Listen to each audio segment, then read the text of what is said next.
New York Mets baseball on SNY is brought to you by Geico. Coverage that fits like a glove. By Toyota. Toyota's national sales event is on. Toyota, let's go places. By Amazon. Spend less on your kids for back to school. And by Mercedes-Benz. Visit your local dealer today. Go all in on game nights with MLB Plus. Select out-of-market games every week, plus live radio broadcasts of every game and minor league action. Visit MLB.com/MLB Plus to subscribe. Remember when the subway cars all had graffiti on them? Right. Look how clean they are. I like the graffiti better. You do? Yeah. Here's the road ahead. Your radio home to the Mets is 8:80 a.m. and streaming on the free Odyssey app. Minnetonka Murakami, 29 home runs. Mets will be facing him on Friday night. The Brewers won 22-0 yesterday, matched the largest shutout victory since 1887. Wow. And the Astros are in first place despite being a .500 team. Robert Stock versus the Padres. His first pitch is coming right up.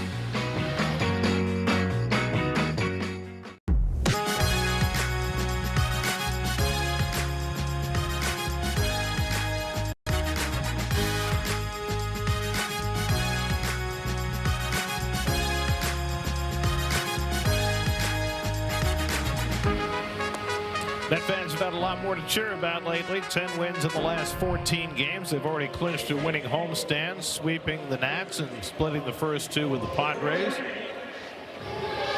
The last two nights have been packed. Maybe less of a crowd here for the day game today, but I always judge it by the time I get in the parking lot. There's still thousands of people out there. Monday starting lineup for the Padres. Tatis, after his big night, back in the leadoff spot. Sung Moon Song gets his first start in the series. Manny Machado will DH today. Well, Toyota numbers, you're going to have to pay attention to the first pitch, of course. Robert Stock probably saw it yesterday. He pitches from as far right side of the rubber as you will see. And his first pitch is in for a strike. He threw a cutter on the first pitch to Tatis after he rocketed the first pitch into the second deck in left field for a 452-foot home run against Zach Thornton last night. Tatis had just 8 home runs in his first 112 games this year. He's now hit 7 in his last 13 games, including the 2 last night.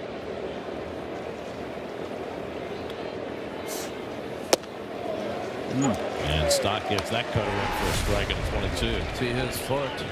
Wow. I mean, maybe the back part of his heel, the white part of the lower part of his cleat might have, if you drew a line to the plate, there might be a shadow touching that rubber.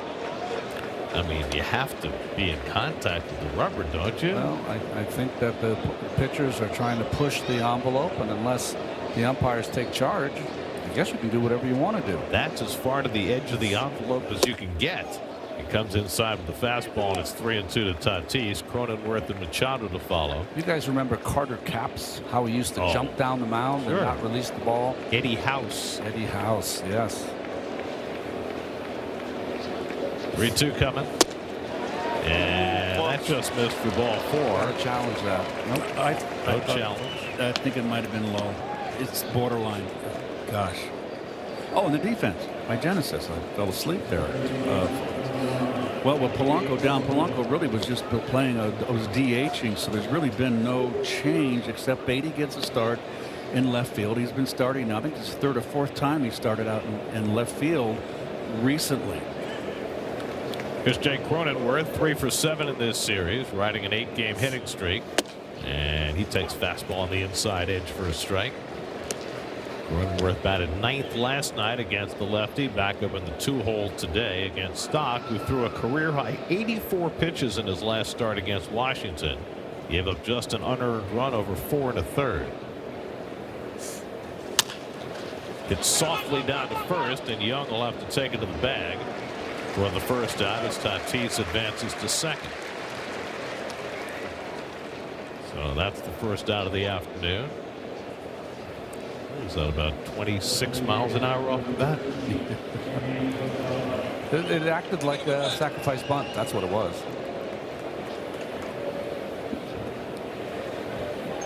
So one out now, Manny Machado, who had a 3-hit game yesterday, including his 24th home run of the year. He bats with a runner in scoring position.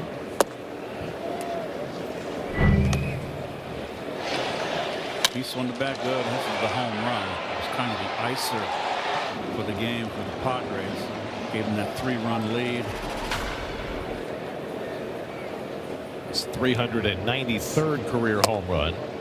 And Stock just missed inside. 2 balls and no strikes. Manny DHing today after playing the first 2 games of the series at third base. And Stock falls behind him 3-0 with Ty France waiting on deck. Stock walked 3 and 4 1/3 in his last start against the Nats. 8 walks and 12 1/3 over his first 3 starts. And he's already walked a batter today. And catches the outside corner and it's 3-1. The Padres winning last night give themselves a chance to win a series. They have not lost any of their last 7 series, winning 6 and splitting 1. Yeah, that's away. Oh, they called it a strike. Oh, I thought it. Machado tossed the bat away. Edwin Jimenez said it was a strike and no challenge. It was a late call by Jimenez. Thought it was a strike. Right where you want to put a slider. Knee-high outside corner.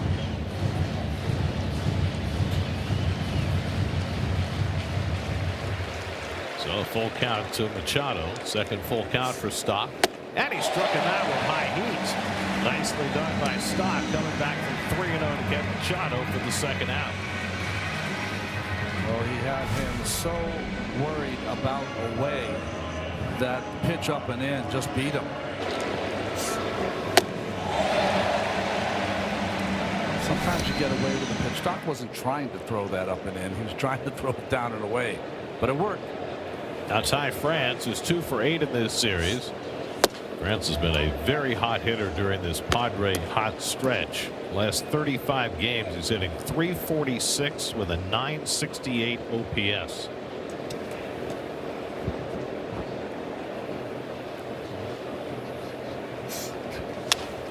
Ooh, big cut. I tell you what, France does not wait around. He's hacking, boy. France and Stock, 2 veterans, both of whom started their big league career with the Padres. France was a 34th round draft pick. Stock originally drafted by the Cardinals, but he made his big league debut with San Diego. Swing and a miss and a fastball away at 96. Stock's first year in 2018, Andy Green was the manager. He pitched 32 games out of the bullpen, had a 2.50 ERA. And before this season, that was the most success he had enjoyed in a big league season. 1-2 coming. This is well outside. 2-2. Gary, I remember him pitching that season. He was straight over the top, and he was one of the hardest throwers in this league. He's dropped his arm angle significantly since then. This is just his 7th major league start. His 4th this year. 2-2. And this is away at 97. Overthrowing those last 2 fastballs, and he has his 3rd full count in the first 4 batters. Jackson Merrill would be next. Tatis at second with 2 down. And France fouls back a fastball. He's got some life on that fastball today.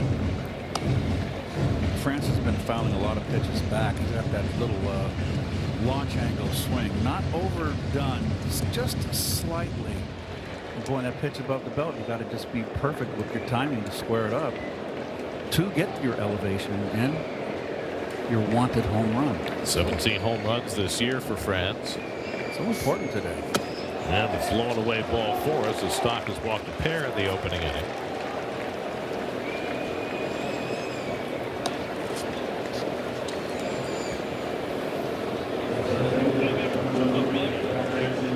So 2 out and 2 on. Now Jackson Merrill. Merrill had been a hot hitter coming into this series, but 1 for 8, including a golden sombrero.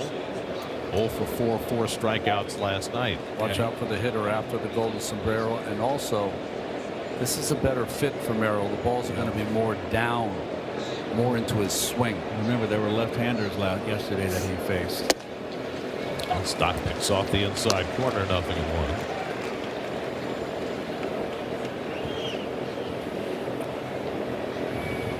Merrill has been very vulnerable upstairs in this series.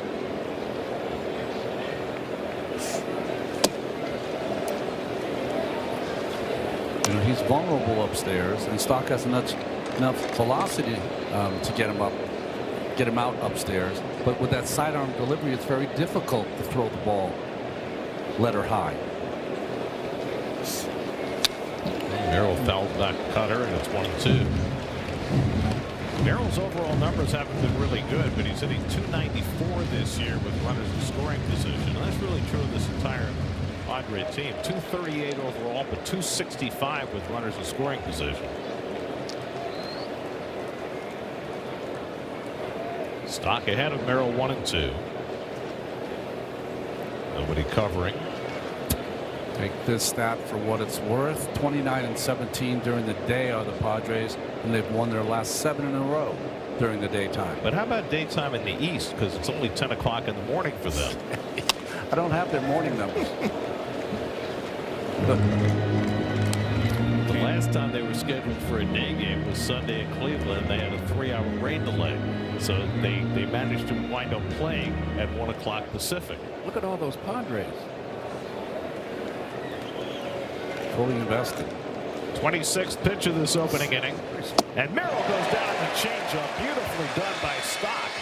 He walks 2 but fans 2 in the inning and gets through it unscathed. Mets come to bat with no score.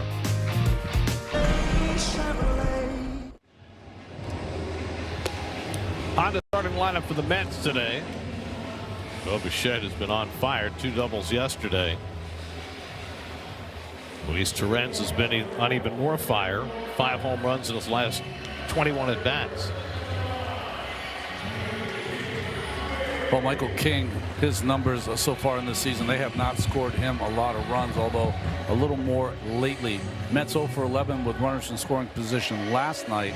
San Diego Padre pitchers in the last 8 games, 8 for 71 hitters are with runners in scoring position. A.J. Ewing fighting through a slump right now. 1 for his last 20 and struck out in his last at bat last night on a pitch that was well out of the strike zone when the Mets were threatening in the 8th inning. Strikeouts have been piling up for A.J. of late. Yeah, he's just going through it right now with a little slump. And, you know, he kind of wears his heart in his sleeve. You know, when you're young, when you're a veteran, you can take it. You've been through them. When you're young, it gets a little dicey. It gets a lot of anxiety. You lose a lot of confidence quickly.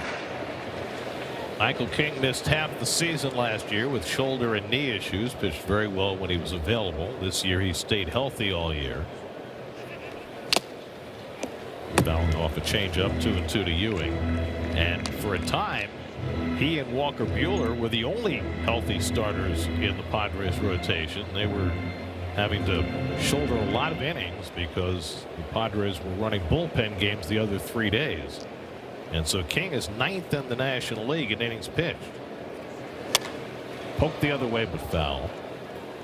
I remember when I was a kid, there was a left-hander called Kenny Holtzman that used to keep his shoulders really parallel to the ground, but was very rotational before he delivered the ball. Michael King does some of that from the right side. Holtzman would turn his back and his head to you. He goes upstairs and strikes out Ewing, and that's the first out. The Padre Tri-State Chevy dealer defense, and we've mentioned Tatis in the opening 2 platinums.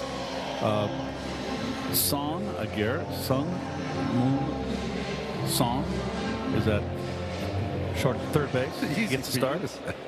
Almost sounds like a Neil Diamond song. Song Sung Blue. Lindor lifts one out to left, and Rengifo edges over. 2 out.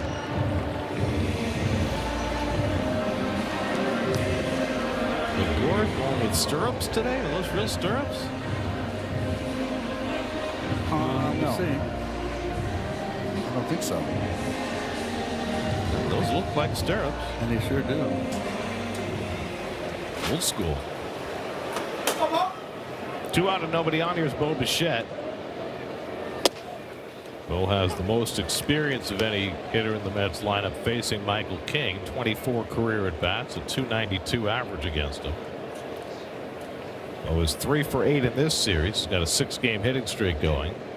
And he rifles that one foul. He's been swinging a good bat, and actually, you know, he goes the opposite way, but when he's on, he can also turn on the ball.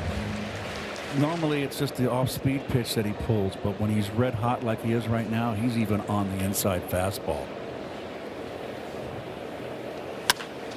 Golfs that one foul. Michael King has always been known as a sinker ball pitcher, but he's not really that guy anymore. He doesn't get ground balls the way he used to. And his fastball, his sinker and four-seamer, have been hit very hard this year. So he's become more of a slider changeup pitcher this year. I mean, everyone in baseball has a 1-to-1 innings to strikeout. He is far below that. He's got the lowest strikeout ratio of his career, 7.8 strikeouts per 9.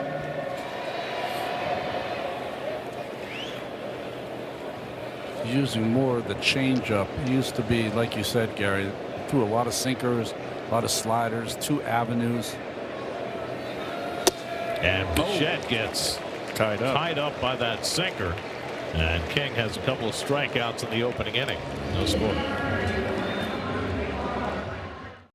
Second inning with no score. Robert Stock worked around a couple of walks in the first inning. He'll face Luis Rengifo leading off in the second. Rengifo 1 for 6 in this series. Played all 3 games in left field.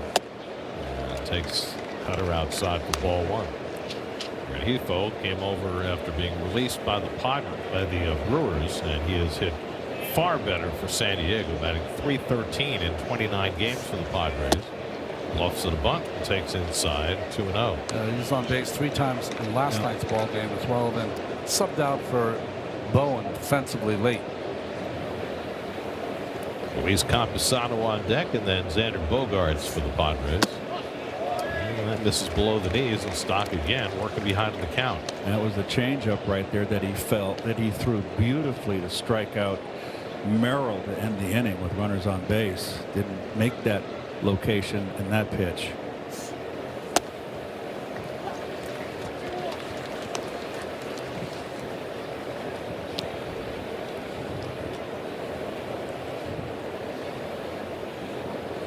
Rengifo, a switch hitter, much better from the left side than the right. And he golfs this one out to left, and Ewing back a couple of strides. Beatty makes the catch on the way. Now, we showed you Robert Stock's position on or maybe just near the rubber, barely making contact if at all, and Fernando Tatis clearly was calling it to the attention of the second base umpire Chris Siegel when he was on base. Oh yeah, he was. And he took a peek. You can see the remnants of where the cleats are well off the rubber. That being said, you can stand wherever you want to stand if the umpires are going to force it. 22 inches in width is that rubber. Well, in between innings, Laz Diaz went over to the San Diego dugout, and I'm assuming that was the topic of conversation. Sure. Laz is the crew chief. You know, remember, we did a game earlier this year where Zach Wheeler, we pointed out, was on the other side of the rubber, just barely maybe getting his big toe connected to that rubber. The next game he was on national TV, and John Schneider and the Blue Jays called him out on it. Zach Luis Camposano challenging that strike call, but it is a strike, and so the Padres lose a challenge. Well, I wasn't looking at the monitor, that's why I didn't pipe in. ABS powered by T-Mobile. I probably would have called it a strike. I've heard you're very good at that.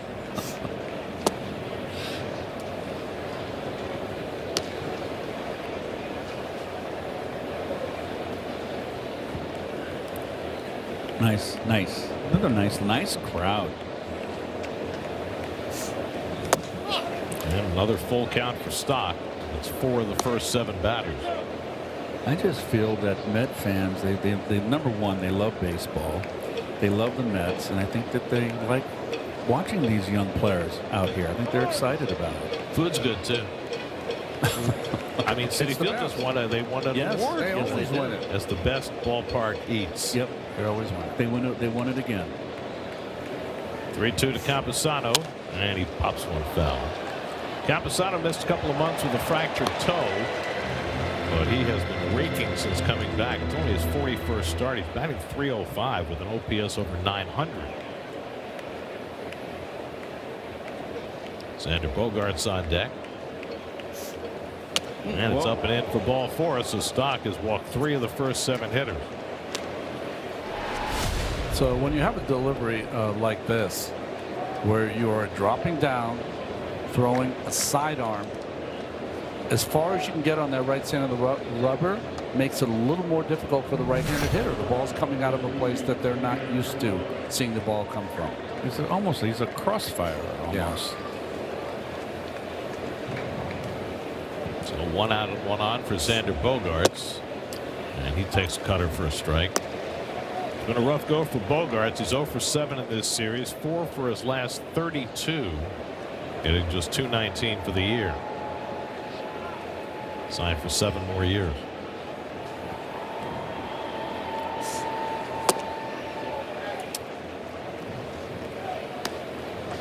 Do you think ownership, Gary, will shy away from those 13, 15-year deals? Well, the Padres will have brand new owners. They were just officially approved. They're going to be introduced at a news conference on Monday, and Bogaerts takes one in the rear. Well, now the other part of pitching almost off the rubber, as you see this ball take off on, get him right in the backside. Backside, it wasn't the Bohunkus. Is that it's harder to control. Yes. I mean, if you just think of it naturally, there's a straight line from the rubber to the plate.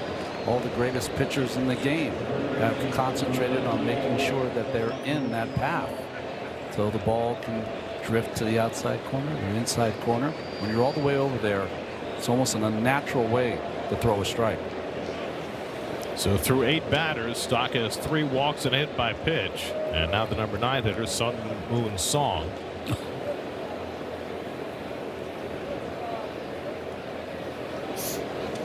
You know, Gary, sometimes it just sounds better out of Neil Diamond's voice. Sorry. Song.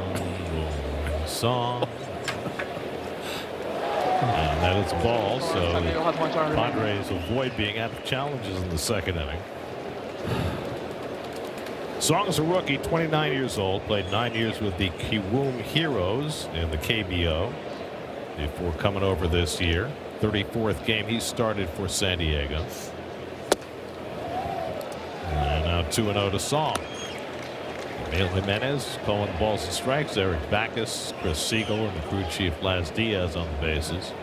Stock building up a big pitch count early, really having trouble throwing strikes.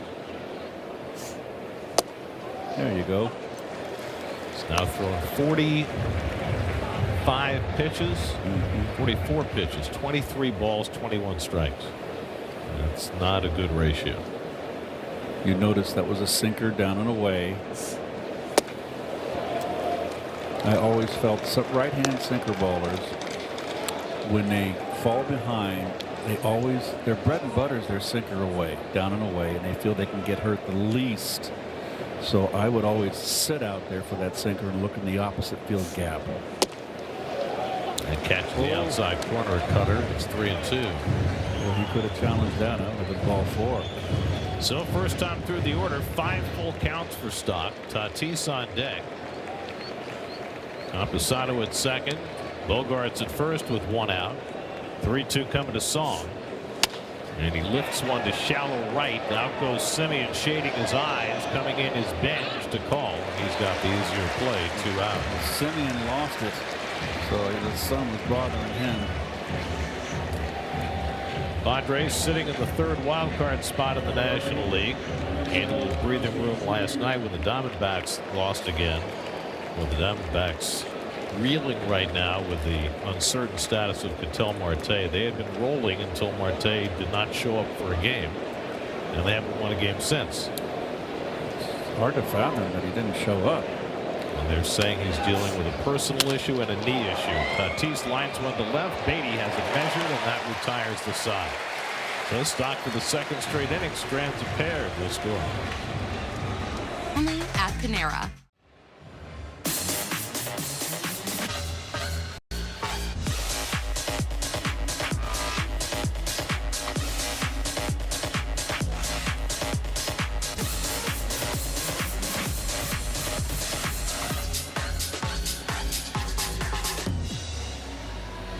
The big news last night was that Carson Bench did not have an outfield assist. It's because he didn't have an opportunity.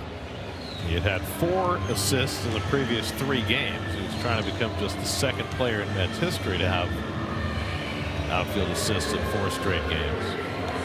Having an outfield assist is one thing. Throwing people out at the plate is a whole different thing. I love the fact that he throws eye level. I've never seen, haven't seen anybody throw so low. Bench grounds the first pitch out to Cronenworth, and 1 pitch, 1 out for Michael King. Well, that's part of the Rookie of the Year field. P.J. Rumfield of Rockies also has credentials. Boy, Sal Stewart's going to be tough to take. It's just like a 30 home run season if he stays healthy and over 100 RBI. You know what, though? All the other candidates, Weatherholt, Bench, Rumfield, all outstanding defensive players, and Stewart is not, which I think will factor at least somewhat into the voting, because if you look at the wins above replacement, Stewart is not in the lead. He's not, and he's low, and the reason that Weatherholt is in the lead is because of his defensive play. And that obviously helps Bench as well. Jared Young homered against Michael King when the Mets faced the Padre right-hander in June. Mets won that game 5-0. King gave up 4 runs in 6 innings, home runs to Young and Torrens. And Young flies this one out to left center, and Rengifo is there. 2 out.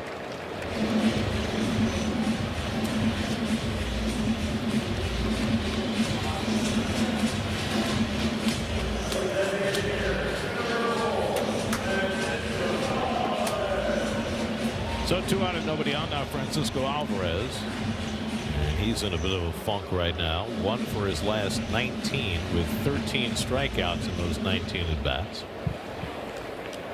He's been chasing that high hard one up just around chin high above the letters, and of course it's a full throttle swing.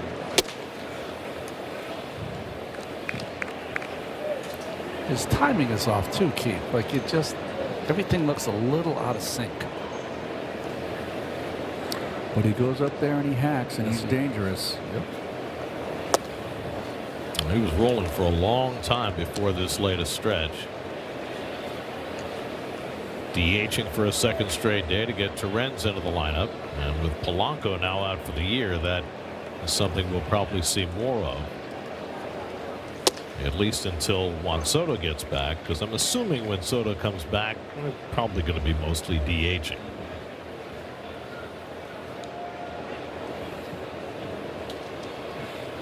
Pitchers have been throwing out a lot of baseballs in this series. It's one way to slow down the pitch clock. Good point there. Alvarez pops one up. Retreating is Cronenworth, shading his eyes. And he's got it to retire the side. Kings retired the first 6 after 2. Mets and Padres, no score.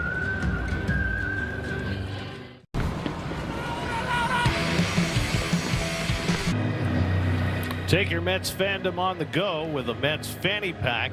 Free for the first 15,000 fans at the August 26th game. For tickets, go to Mets.com/tickets. Dave Fried's a big fan of the fanny pack. He said if we're not going to keep ours, he would like ours. He'll take as many as he can. I didn't know those fanny packs were still in. Well, you put your fanny pack on, and then you put your boom box on your shoulder. Oh gosh, remember the boom boxes? I had one. Was not the huge one, but what a pain in the butt that was. Jay Cronenworth golfs one foul. That'll go out of play 1-2. My favorite scene with the big boom box is Do the Right Thing. Did you guys watch that? Yeah. Is that Sal's Pizzeria? That's right. Well, mine wasn't like this. I mean, it was a Sony, but it was heavy, and it was a cassette player, of course. How many D batteries did it take? Oh, please, 8 At least. And added half the weight. It's like an electric car battery. Those were the days, my friend. I thought they'd never end. Mary Hopkins. Cronenworth grounded out to first base his first time up. Machado and France to follow against Stock. And a half swing, and he went around strike 3. Yes, he did. Third strikeout for Stock. 1 down in the third. Cronenworth does not look like he's on right now. He's out in front. Oh, there you go, Slugger. Welcome to the ballpark. Yeah. Yeah. He's hot. Oh, yeah, smile. There you go. Smile for the camera. I know they're going to love you. Manny Machado struck out his first time up after Stock fell behind him 3-0.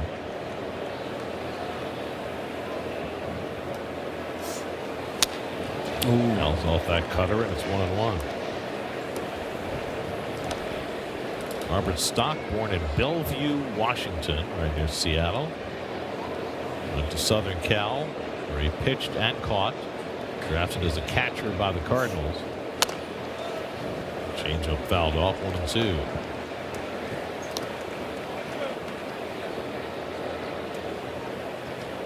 He has had a long and winding road. Yes, he has. Through every baseball burg on the planet. Ooh, just off the corner, and Duren's going to challenge that. It's a strike. This was called a ball, the catcher Outside challenge. corner. And it was. And that's strike 3 to Call it Machado, who was fanned for a second Clear time. has to tell your name. Yeah, I'm with Louis. Every time he challenges, he's got to have them. The odds are Great percentage. So Stock, after working around a couple of runners in each of the first 2 innings, now has a chance for a 1-2-3 inning. Facing Ty France, who walked his first time up.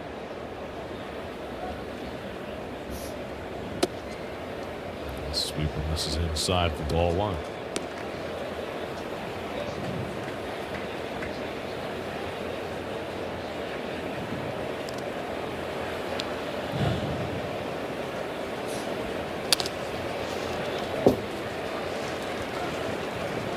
Oh, you're missing a good game. Snap time. Isn't that sweet? You little angel. He up in the 7th inning. There for the nitty gritty. Mom was wise not to give her all that sugar.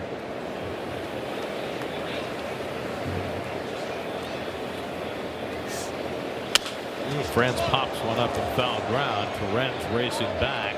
And that'll be out of play. Ball and 2 strikes. Oh my goodness. Was that an actual giveaway item? That's got to be a. I don't know. It's Where are your eyes, bro? it's Who selling. needs eyes when you have a mustache? If it is, I'm going to call the police.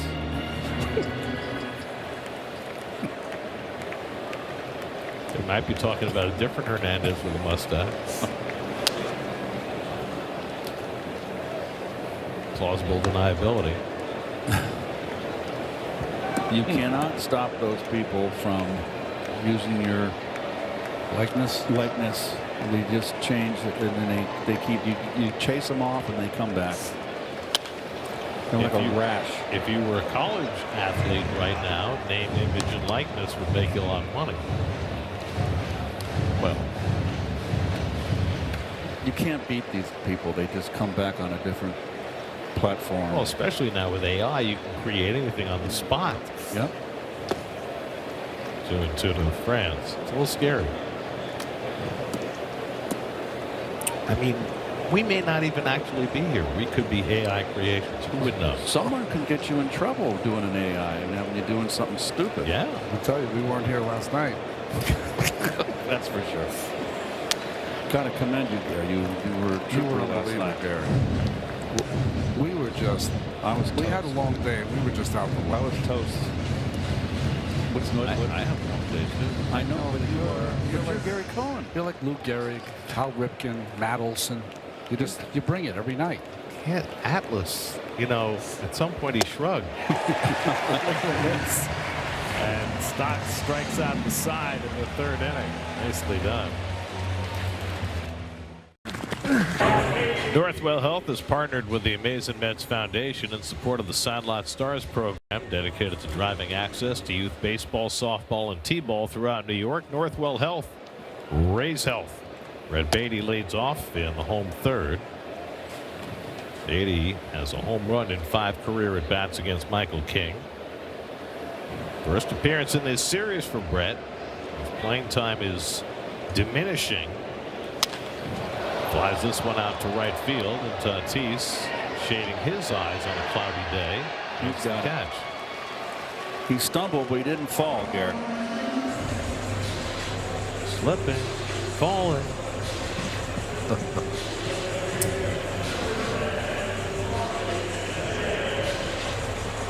So Kings retired the first 7. Now Marcus Semien. 1 for 6 in this series.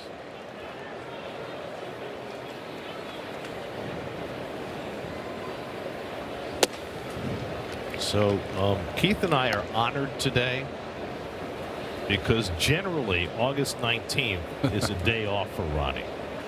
Ronnie is one of those people who does not like to work on his birthday.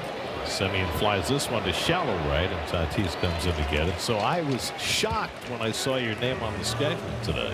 Yeah, I don't know how it happened because almost all the time people are so nice and they all come up and wish you happy birthday, which makes me extremely uncomfortable. Did you get a cake or something? I got Greg Picker, our producer, was nice enough to get me cupcakes. I offered them around, but you weren't here. Could have had one. Might have turned them down anyway. But they were delicious. Why does it make you uncomfortable when they're wishing you happy birthday? I'm not. They're being nice. I know. No, I enjoy. I mean, I love people doing that. I'm just not that kind of person. You don't like being the center of attention. Yeah, I like being.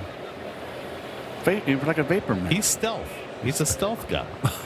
Happy birthday, Ronnie. It's good to have you here on your birthday. It's amazing how freaking old we three are. 66 You're candles. 66? Oh my goodness! Oh, I used to make fun of people that were 66. You got the decade turner coming up. Oh. Be Oh, here well. before you know it. The blink of an eye. Trust me.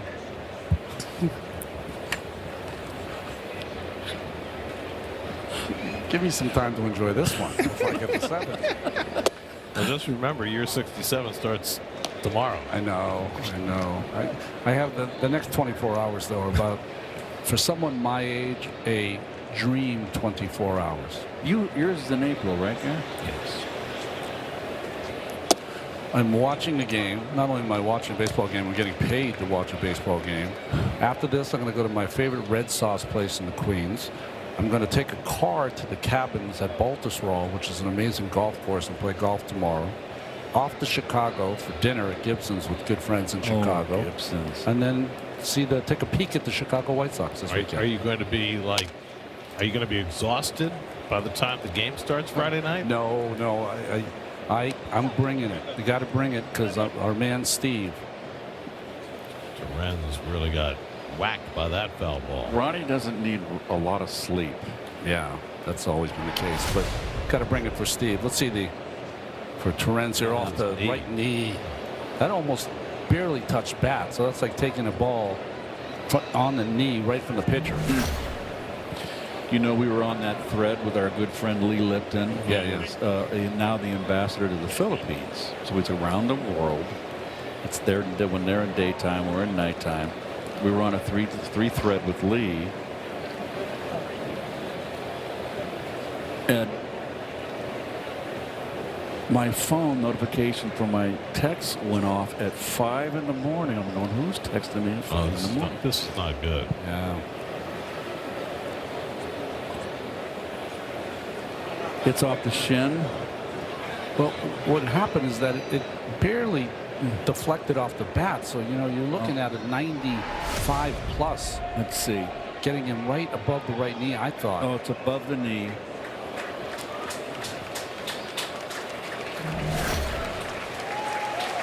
And I think he's going to take it in. Yeah, he's going to go in. He's hurting. He's tough, though. He is tough as nails. I think he's going to try and stick it out because he understands that this really hurts the team if he has to come out of the game with Alvarez DHing. That would mean the Mets would lose the DH the rest of the game. He's one tough hombre.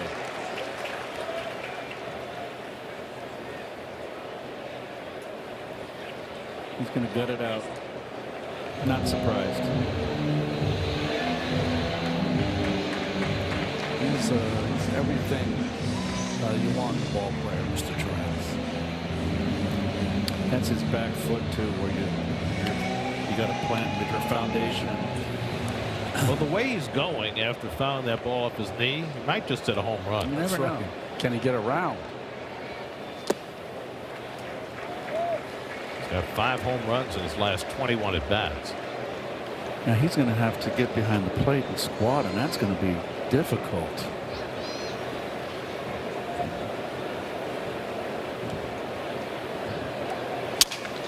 Broken bat grounder, and he's trying to run to first. Did pretty well for a guy running on one leg. Bogarts throws him out. 3 perfect innings for King. No score after 3.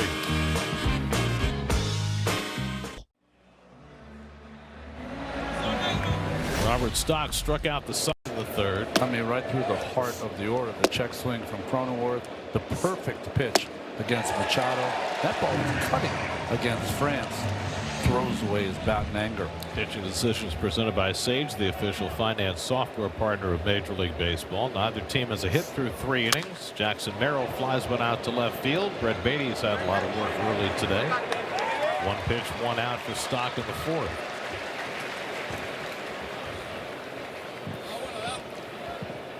Well, the Pirates pushed Paul Skeen's start back 3 days. Pitched this afternoon against the Tigers. He's out of the game in the 5th inning with Detroit up 3-1. Yeah, they gave him a couple extra days so he could throw one more bullpen to try to figure out kind of what's wrong. So mixed results today for Paul as well. There's Luis Rengifo, who flied to left his first time up. And he takes a fastball strike. In your career, Ron, did you ever get, we used to call it dead arm, remember? Did you ever get that? I used to get it coming out of spring training a lot, like in April. And then, you know, then it would be good. But, you know, you just, you know, when you have a dead arm, it doesn't mean you can't pitch well. Semien on the backhand, off balance throw, right on target. Beautifully done by Semien for the 2nd out. Nice. Displaying a strong arm with his momentum going into left field and get there on the fly with something on it. And that's a fine play. These plays become ballet-like when they're made properly.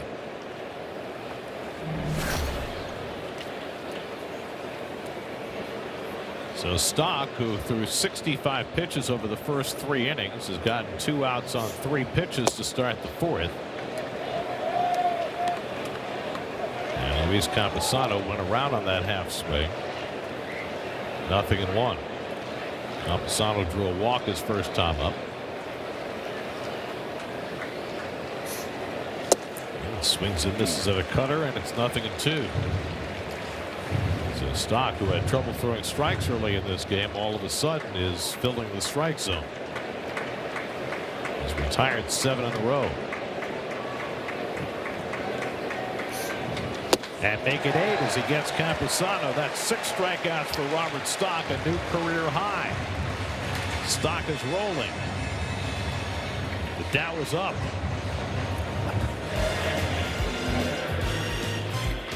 No score in the 4th.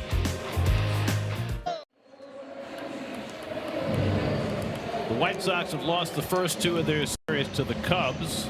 Nonetheless, 2 years after losing 121 games, the Pale Hose are riding high in the AL Central. Mets will be in Chicago Friday, and Steve Gelbs will be there.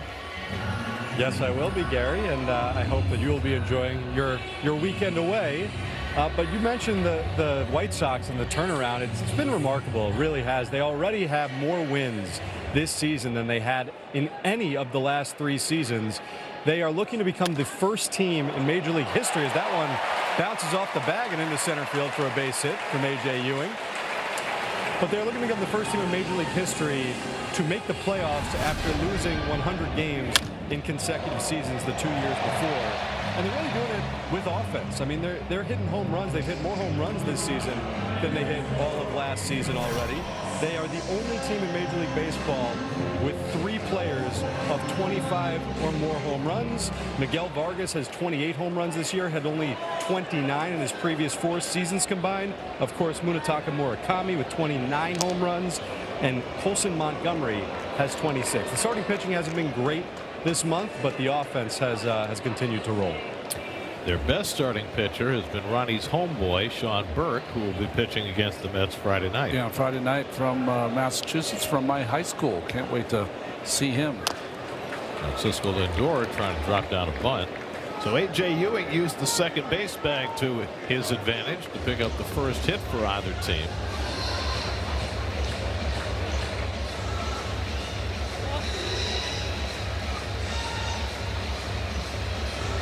Murakami, 29 home runs. He'll become the first White Sox rookie to hit 30 since Eloy Jimenez in 2019. Oh, that's fair. Nice. And he gets the force and the double play. Was it a fair ball? Yes, it was a fair ball. I believe it was. And Lindor didn't run because he was just watching the ball. So by the time he got going, 2-6-3. I don't think Ewing thought it was a fair ball either. He is still standing at second base. Well, he's out. He's out at second, so it's a 2-6-3 double play. I think he thought he was running on a dirt ball. Let's check right here. It's fair. Get it. Oh, yeah, no question. It's definitely a fair ball. And Lindor standing and staring at it. He saw it. It was right there in front of his eyes. It's a 2-6-3 double play, and there are 2 out and nobody on.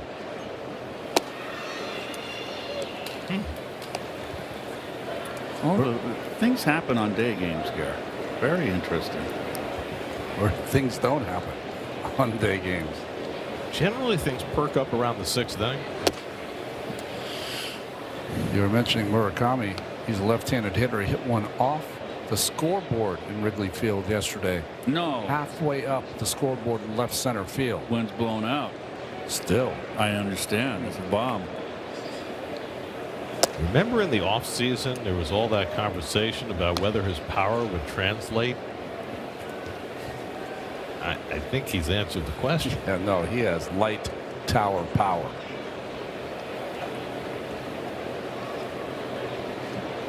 But the guy who flies under the radar is Miguel Vargas, former Dodger prospect who has thrived this year with the White Sox. I mean, think of the Dodgers, how much success they've had, and the players around the league. Jordan Alvarez might win a Triple Crown this year. Miguel Vargas, Michael Busch is a solid player with the Cubs.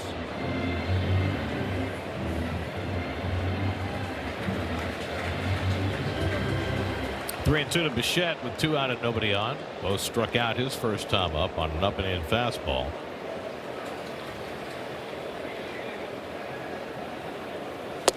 And that's outside ball 4, so King issues his first walk.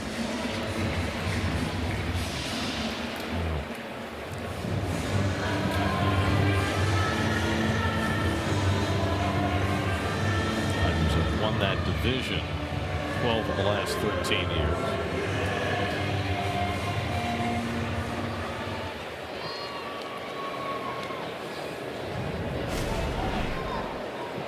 Two out and a runner at first. Here's Carson Bench, who grounded out his first time up.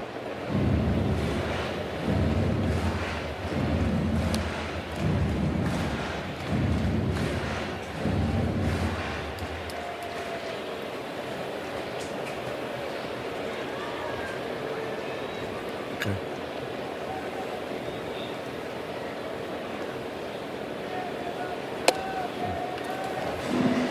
One of Michael King's superpowers this year has been pitching deep into games. And he's operating with an extremely low pitch count today. He's already had 12 quality starts this year. Nearly half his starts. Looks like a completely different pitcher than when he pitched in San Diego earlier in the year.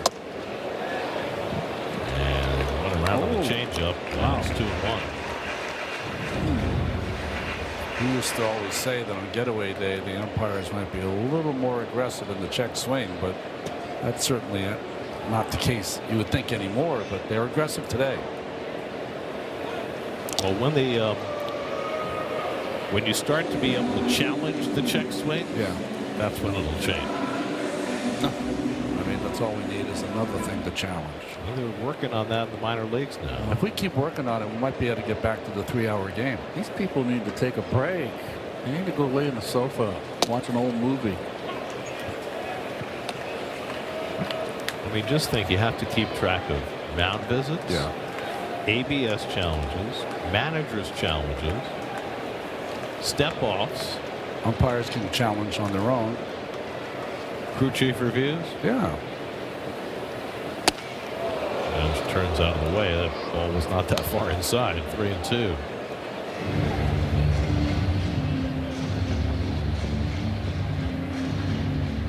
France is going to continue to hold with the left-hand hitter up. That's unusual. And you think you play behind with 2 outs on a full count. Sheck set to take off, and Ben just flies one down the left field side. That'll go out of play, just beyond the reach of the third baseman's Song.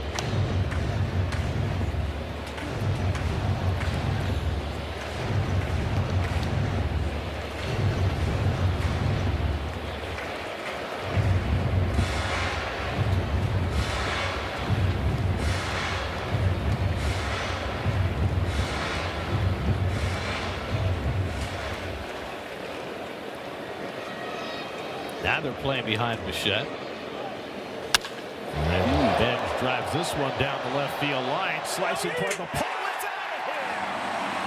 Carter down the left field line, opposite field home run for Carson Benj. A 2-run shot to put the Mets up 2-0.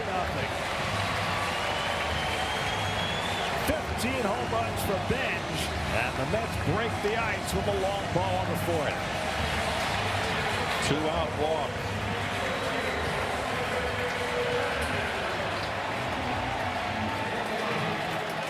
That's impressive. I mean, he seems to do something every day. That is impressive.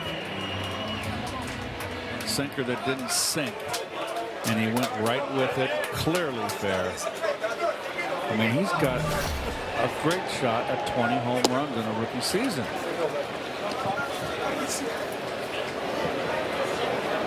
$15 home runs, now has 51 runs driven in.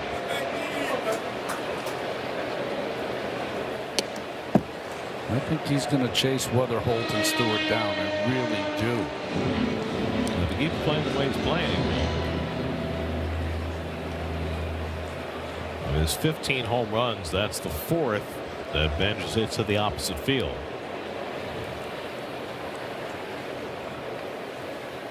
One and one to Young. Jared takes a breaking ball outside, 2-1. Fly to left his first time up. Mets homered for their only 2 runs yesterday. They've homered to score the first 2 runs of the game today.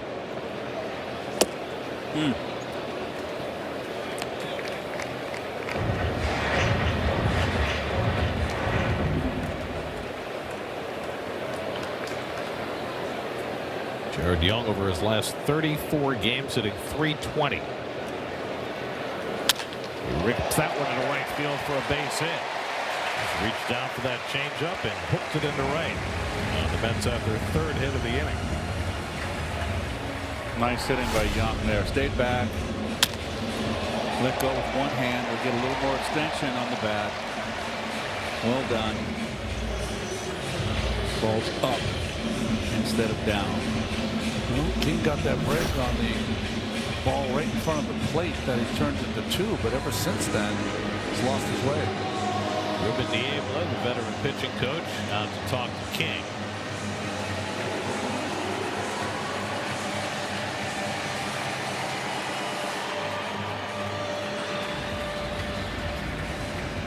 What is that? That's the Worcester. What's the W and the S? Worcester against Syracuse, right? Worcester. Oh. How are we supposed to know that that's Worcester? I'd be the only person that knows. I've never seen a W with a heart in it. It's very nicely. It's a nice logo, but shouldn't we have spelled it out in some fashion so people knew what we were promoting? That's what I think about a Worcester when I look at Worcester, a big heart. I think of Bob Cousy. There you go. Oh, Quiz. Here's Francisco Alvarez. Ball one. And Chris Jungle, and he'd call him Quiz all the time. I was a kid watching that, and I'd laugh. How old is Coos? It's got to be like 95, right? I think he is. What a great player.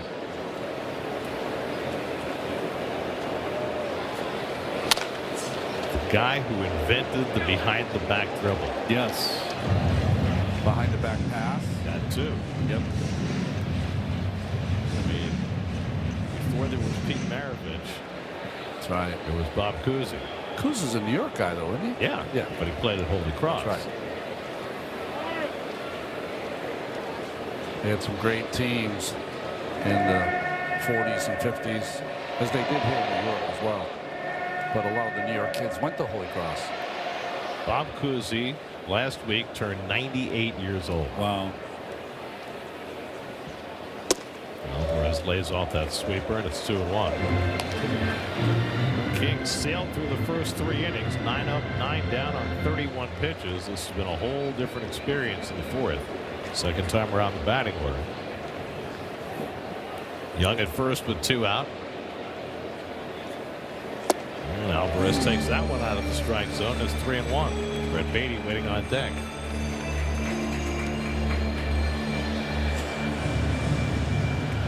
Michael King, born in Rochester, New York, grew up in Rhode Island, went to Bishop Hendricken, more known for their hockey program than their baseball, but he won a couple of state titles at Bishop Hendricken before going on to Boston College.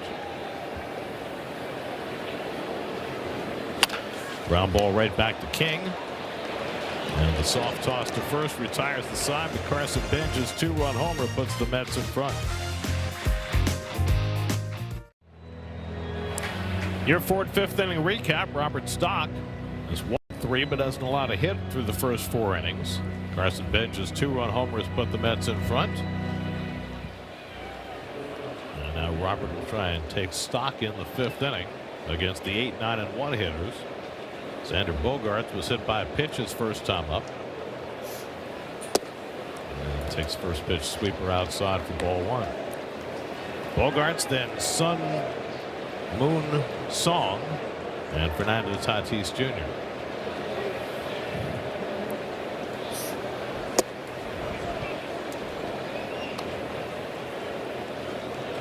Stock spent the first couple of innings behind in the count on just about everybody. Had himself a quick 4th inning on just 6 pitches, but now behind 2-0 and gets that cutter over for a strike. 2-1. Stock has never gone more than 5 innings in a major league game. Pitching into the 5th inning today. And Bogaerts chases one, and it's 2-2. Robert Stock, 36 years old. This is his 7th career major league start. He had a very rough start in Pittsburgh, and Andy Green basically said, you know, when you're this age, you're kind of pitching for your baseball life every time you go out there. And he went out the next start and responded with an outstanding effort against the Nats, and even better today. Yeah, this is his best effort. 2-2 to Bogaerts. And lined toward the left field corner, and that's going to be off the base of the wall. Bogaerts heading for second. Here comes the throw by Beatty. He's got a chance to get him, and he's safe. Bogaerts just got the hand in the head of the tag from Semien. Beatty would have had him. He had a little problem with the transfer. Did Bogaerts get out of the box, and he couldn't have thought this was a home run. There, you're right, Ronnie. So the throw was offline a little bit too.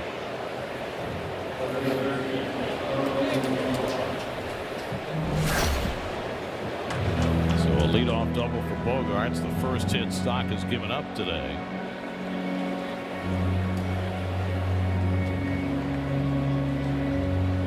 Justin Willard's going to go to the mound, talk to his right-hander. Interesting. No one's up in that bullpen. Yeah, I thought because he came out, maybe this is where you get someone up, but I think they're about to get somebody up. Yeah. Yep. There you go. off day tomorrow. Well, you can empty your bullpen today. And that's also made a move today. They sent Jack Weissenberger down, called Chase McDermott back. They can do that because they put Polanco on the injured list. McDermott had just been sent down yesterday. Jonathan Pintaro is the first man up. The other move the Mets made was to call Eric Wagaman. That took Polanco's spot on the bench.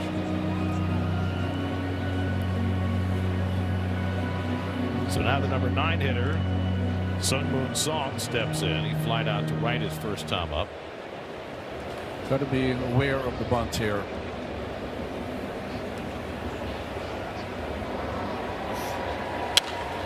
Pops the first pitch foul, backing out of play, 0-1.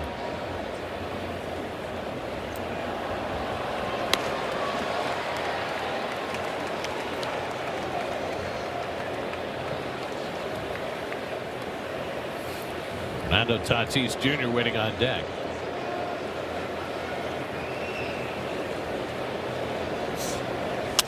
Song pops this one up in the shallow left. Beatty coming on. Lindor going out. That's Lindor to make the catch for the first out. Bogarts has to hold it second. So a non-productive out by Song. And now Tatis will bat with a runner at second and 1 out. I like that play by Lindor. He wanted that ball the entire time. I think with Beatty in left field, Lindor's got to take charge on those balls that are halfway to Beatty in left. Well, they have Beatty playing much deeper in left than Ewing would. Well, there's 4 left-hand hitters in this lineup, and none of them have. You got a sinker ball pitcher out there, and none of them is having the thought of going into the left center field gap. Tatis has to spin. Tatis has walked and lined out to left after his big night last night.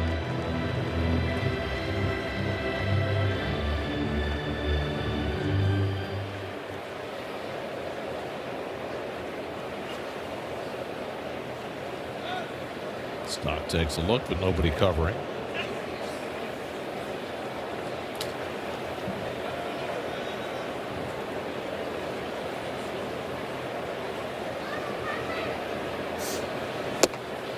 Fastball right there for a strike, and it's 1-1. Fernando Tatis now in his 7th big league season. He's just 27 years old. He was in the White Sox organization. Right. Padres got him in a deal for James Shields. They got him right after Shields gave up the home run to Bartolo Colon. They traded him away a few weeks later, and they got Tatis back. Big game James.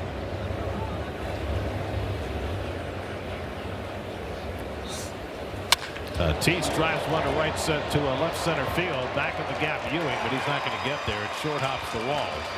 Bogarts will score. Tatis pulls in at second with an RBI double, and the Met lead is cut to 2-1. Well, Tatis is having himself a nice series here.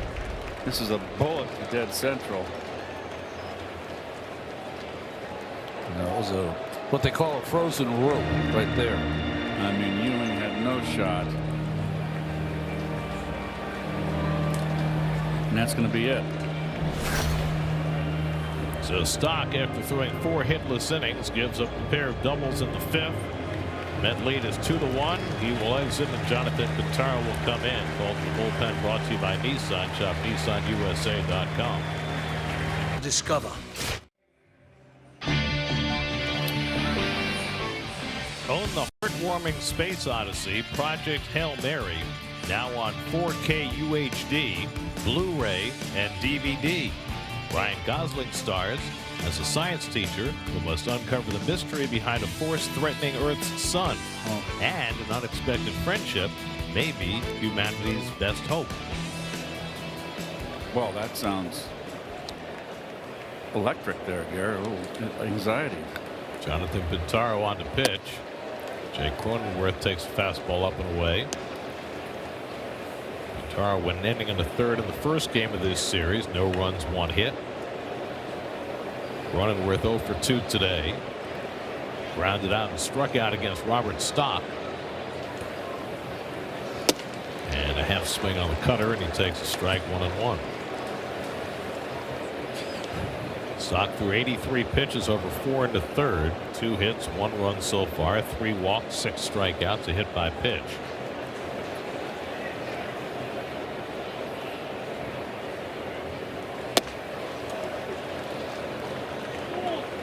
Tara's going to throw that cutter more than half the time. 56% so far this season. Well, Stock's turned in 2 nice starts in a row. Not any length, but much more successful. And now Pintaro behind 3-1 with Manny Machado waiting on deck. The Mets now in their new revamped bullpen have a lot of cutters in that bullpen.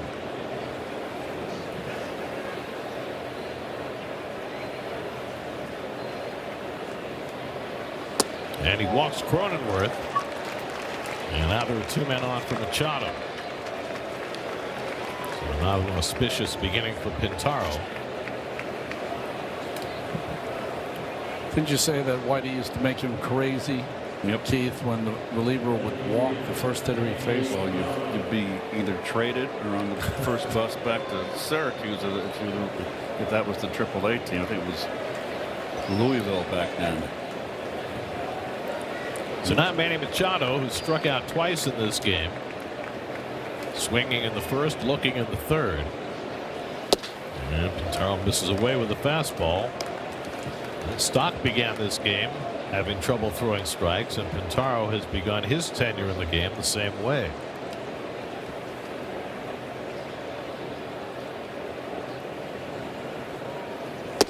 You know what's interesting is that both right-handed pitchers, Stock and now Pintaro.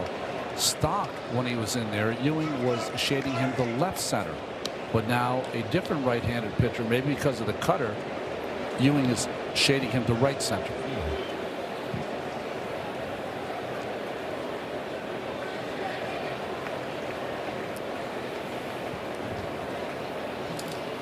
Machado grounds 1 to third, a chance for 2. Bichette to Simeon, and on to first to get the jogging Machado. Side retired. 5-4-3 to end the inning. Northwell and the Amazing Mets Foundation are proud to partner up in support of the Sandlot Stars program. Here's a look at Jose Reyes running drills with the Uniondale Softball League. Softball and its meaning for young girls in our community, it's really a way for girls to come together in sports. When Jose Reyes came out to see the girls, it made them feel special. At Toyota's national sales event, we've got them. Every Mets moment on SNY is streaming on the MLB app. Stay on top of all the amazing action with an enhanced user experience. Scan the code to download the MLB app today. 2-1 New York as we go to the bottom of the 5th. I always love the fact that West 10th intersects with West 4th. Yeah, right. Makes absolutely no sense. But all the sense in the world if you're a New Yorker. Brett Beatty flied out to right his first time up, facing Michael King, who gave up the 2-run homer to Bench in the 4th. Beatty takes a slider for a strike, 1-1. Beatty, then Simeon and Torrens, as King tries to get himself settled back in after the Padres shaved a run off the Met lead in the top of the inning. And Beatty fouls one back into the screen, and it's 1-2.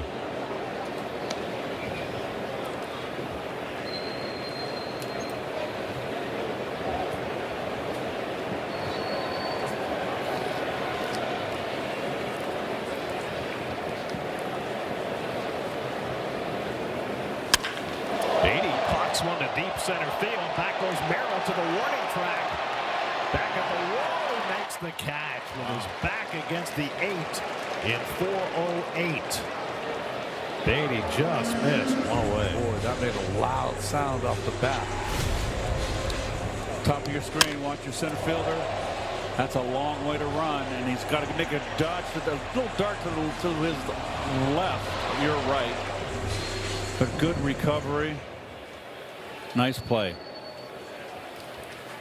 So one long out and nobody on, and now Marcus Semien hits a ground ball right at the shortstop. Bogarts throws out Semien, and quickly there are 2 down. Mets against the Padres. Roger Cedeno with the highest Mets batting average against the Padres. How about that? Killed him, Darryl. Seaver eats him up.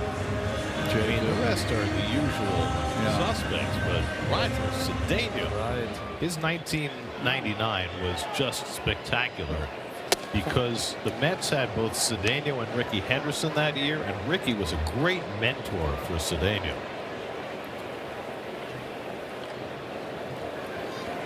The 410 is kind of tough to beat, isn't it? Unless you're Roger Hornsby.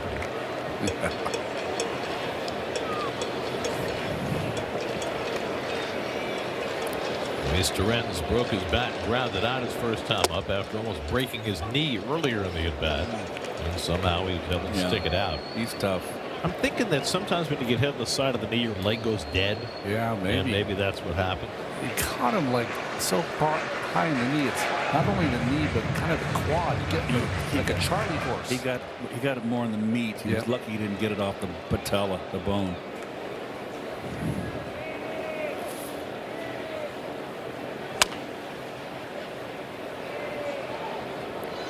Hey, some Coors Light cold hard facts for you. Okay. The Mets have got more home runs from the 7, 8, and 9 hitters than from the top 3 or the middle 3. How is that even possible? Well, you have 2 of the guys that were hitting up top that were on the IL for a very long time. That'll be Lindor and Soto. Lorenz down on strikes. 3rd strikeout of the day for King. After 5, it's 2-1 New York. Today. Mets going for defense early in this game. Christian Pache comes to play left field, replacing Brett Beatty. 2-1 as we go to the 6th. Jonathan Pintaro got the double play ball from Machado to end the 5th. He'll stay on for the 6th to face Ty France.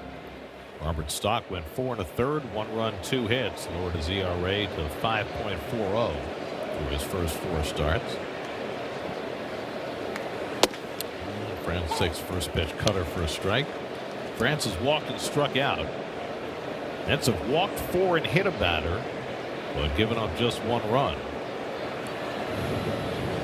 Jackson Merrill on deck, and then Luis Rengifo. The Braves have lost the first 2 of their series in Minnesota, and they're down 1-0 after 4 today. Phillies have won 5 in a row, and they're now just 5.5 games back. Swing and a miss at the cutter, and it's 1-2. Gary, how close did the Phillies get? They got around 2.5? 2. 2? Yeah. Okay. Then the Braves went on a great run, and now the Phillies are hot, and the Braves have cooled down. That's us. Yeah. Who's that behind us? Who is that? Oh, it's Tyler. Oh gosh. Tyler, how are you? He doesn't look like Russ. Russ okay? That's Tyler Freed, Dave Freed's son. Oh, I mean the talented member? the talented Freed family, yes. He's awesome. He helps us out here, helping Russ out today. Got his mother's genes. Yes, he does. And looks. Thank goodness.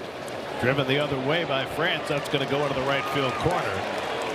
And France will get 2 bases out of this. So a leadoff double for Ty France. And the Padres have the tying run in scoring position with nobody out. Well, like Benj, got someone that's thinking the opposite. Oh boy, is he on top of the plate. But he can really cover that outside corner. That's why he gets hit by so many pitches. I mean, that ball's off the plate away. And they still covered it. Andy Green's on his way to the mound. He's going to bring in a left-hander to face Jackson Merrill. Nate Lavender coming in.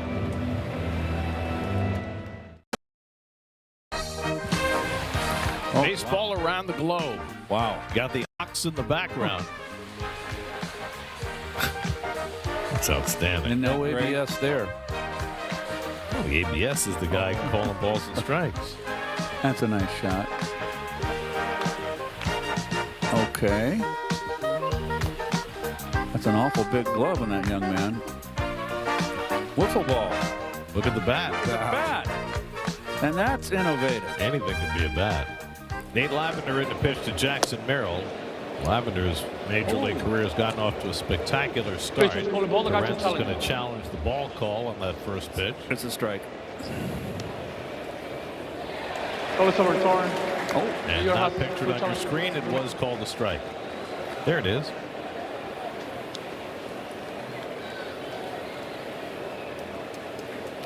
Jackson Merrill is struck out and flied out 0 for 2. Grant's getting a big lead off second, and Merrill goes after an upstairs fastball, and it's 0-2. Merrill's got to lay off that high fastball with that uppercut. He's not going to get there. At least 9 times out of 10. Merrill has struck out 5 of his last 6 at bats.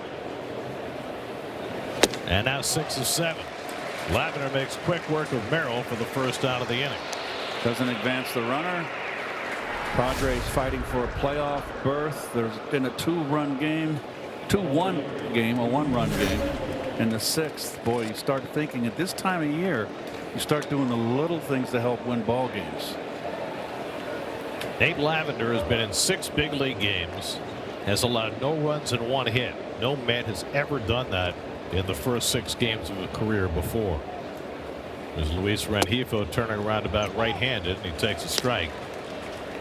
Lavender's fastball won't pop your eyes out, but for some reason the hitters do not pick it up.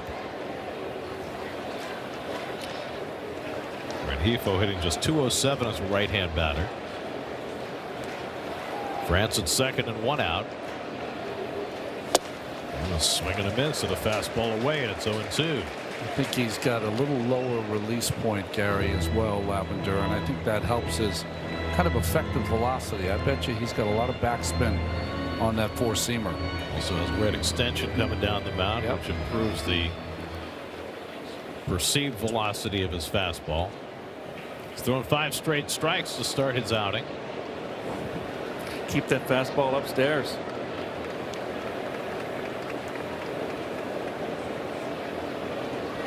And There you go. Foul that one off.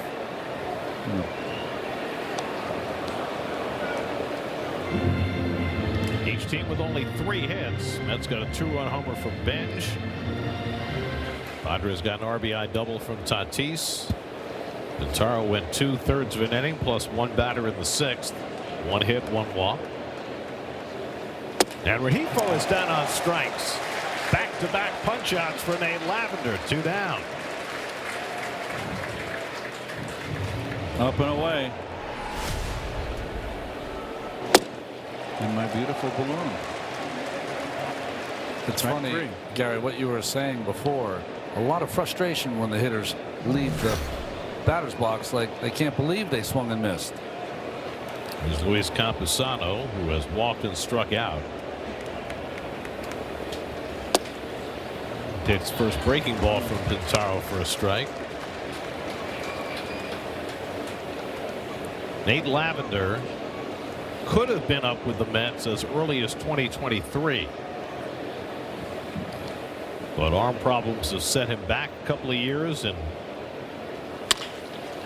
here he is, and he has been spectacular. Lindor with the running throw gets Campusano easily, and Lavender comes in and puts out the threat in the 6th. Just 9 pitches, all strikes.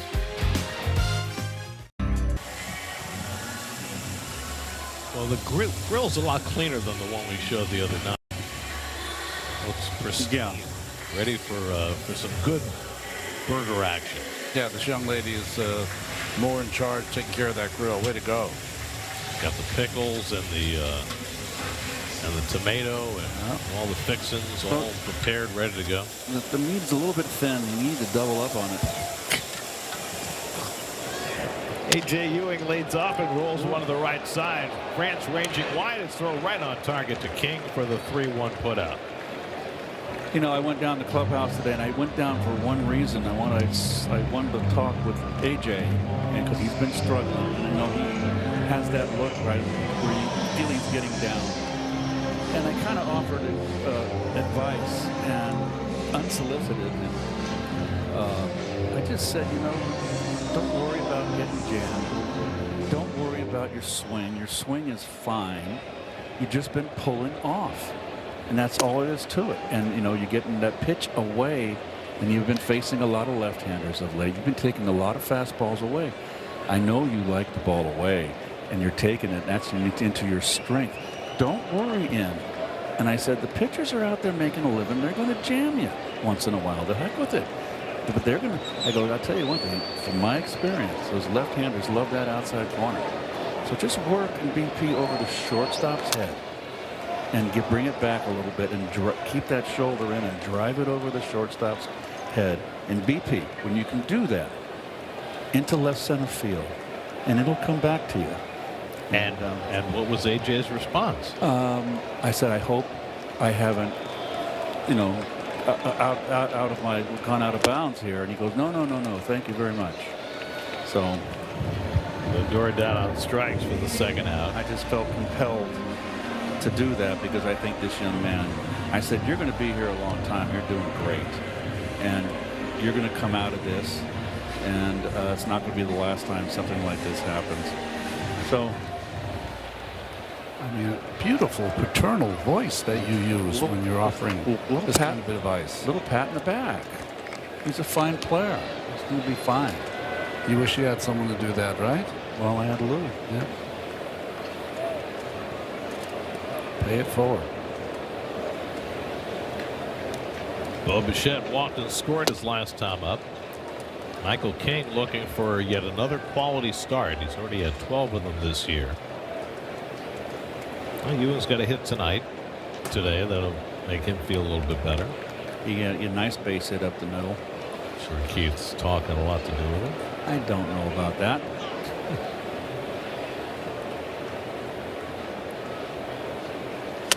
Bichette pops one up in foul ground. Brandt's coming over to the railing and runs out of room. Lands in the dugout. You know, watching France go over there reminds me of a few days ago. Did you see Freddie Freeman go into the dugout? And usually, I mean, I was always taught this. This was before you had the railings in front.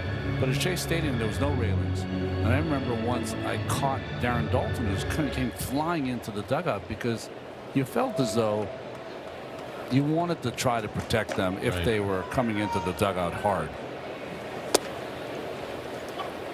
Oh, Freddie was so lucky. I mean, I saw that, and it's never happened to me where I've fallen into a dugout like Freddie did, and very fortunate. Austin Warren up in the Mets bullpen. Yuki Matsui in the Padre pen.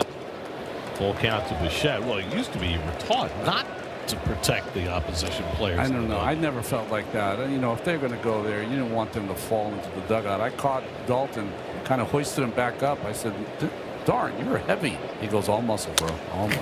I'm the same way. You know, but the old school guy, we're talking 60s, 50s, generation 40s, before us, 30s. I mean, they didn't talk to each other on the field. It was so they would not have offered any help. I mean, the stairs going to the Shea dugout were straight down.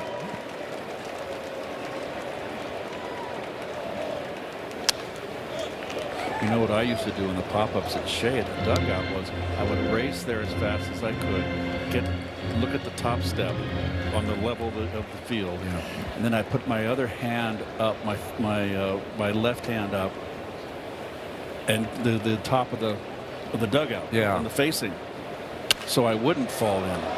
So if you were about to, you could put your hand out and balance up against the top of the dugout. Yeah, the facing of the dugout was projected that far forward that you could reach it from the top step. Yes, it was. I was able to. I always did that, and therefore I was fearless going over there because I knew I just could. That would protect me with my throwing hand. Obviously, wouldn't go up there with my glove hand. I'm not going to bare hand pop up, Gary. I just didn't. I'm surprised you could reach it from there. Well, it's not like you could reach it, but once you start to fall over, you were brace yourself. You were leaning. Yeah. You were definitely leaning. King trying to get through 6 innings. Having a long tussle with Bichette. This will be the 10th pitch of the at-bat. He dribbles one. King comes off the mound and gets him at first to end the inning. So King has retired 7 in a row. Mets still have a 2-1 lead after 6.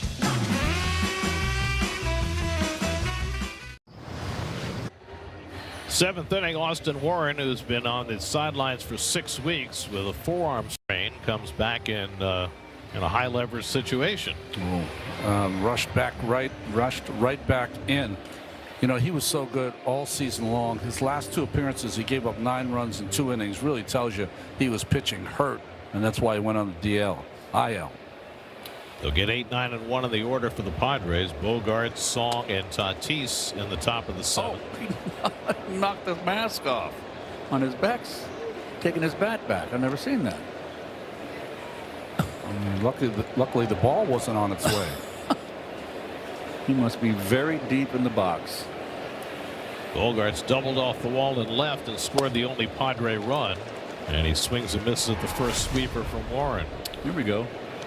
I've never seen that. They smoked him. Jeez, uppercut.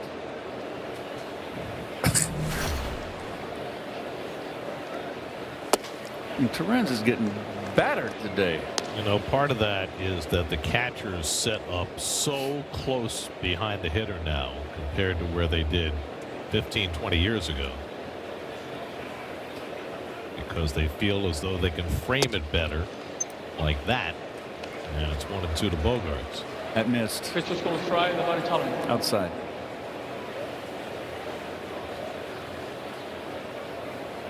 Call this over time. San Diego has 1 chance. What's your success rate there, Keith? I don't know. Probably 95.3, Garrett.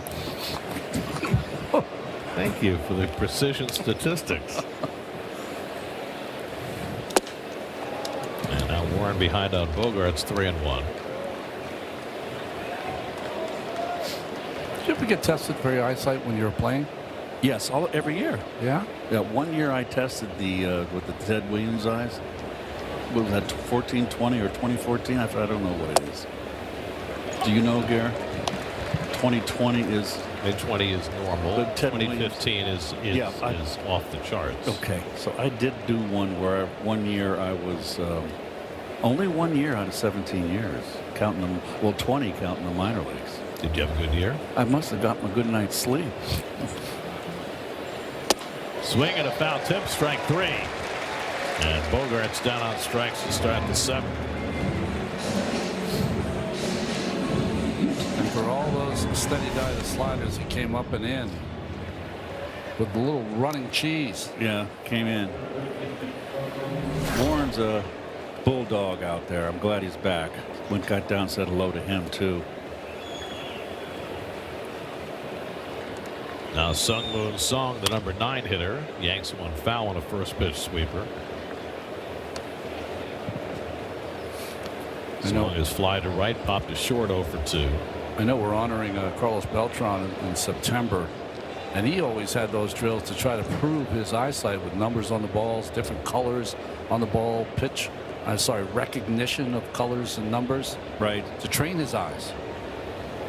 Right, he had that machine that threw the ball like 160 miles an hour and tried to read the numbers on the ball. I'm just jealous because I've been blind since I was 6 years old. So whenever people have great eyesight, I'm just completely jealous. I always felt that, that drill, you talk about read the numbers on the ball coming in. I didn't really buy that. I would just want to focus on what are you looking for to recognize a pitch. You're looking for the little tiny dot, which the seam, so it's a red dot, which tells you out of the hand that it's a slider or an orbiting like ball, which is a curveball. And a screwball has kind of that's an off-speed pitch. But the cutter is harder to recognize because it doesn't have as much of a circle, hardly any, and that one breaks in. That's what makes that pitch so difficult. Warren behind 3-1 for a second straight hitter. And he gets the 3-1 sweeper in. Seems like he's able to throw that pitch for a strike anytime he needs to. Fernando Tatis Jr. waiting on deck.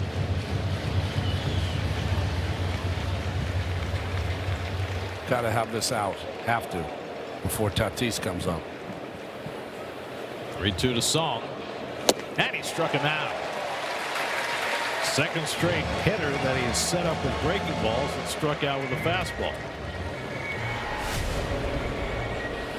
He's got a lot of life, a lot of run on that fastball. Song just pulls off. So 2 out, and now Tatis. An RBI double in the 5th. Shot the ball out to left center field. It's just off the plate, ball 1. It's like Warren's throwing very free and easy. Run, nice motion. No 1,000% on every pitch. 8 rehab appearances. It's a good number to get ready after face Tatis. And for a 3rd straight hitter, Warren has fallen behind. Pause in construction to watch the game. Well, that's that construction going to that parking lot that's going to go over there. That's getting dirt all over our cars. Parking lot, casino, the whole area being revitalized. Paved paradise. Hotel, walkways. Yep. It's right over by the trucks. It's going to be beautiful in a few years, but it's going to be messy for the next couple. 3-0 sweeper in for a strike.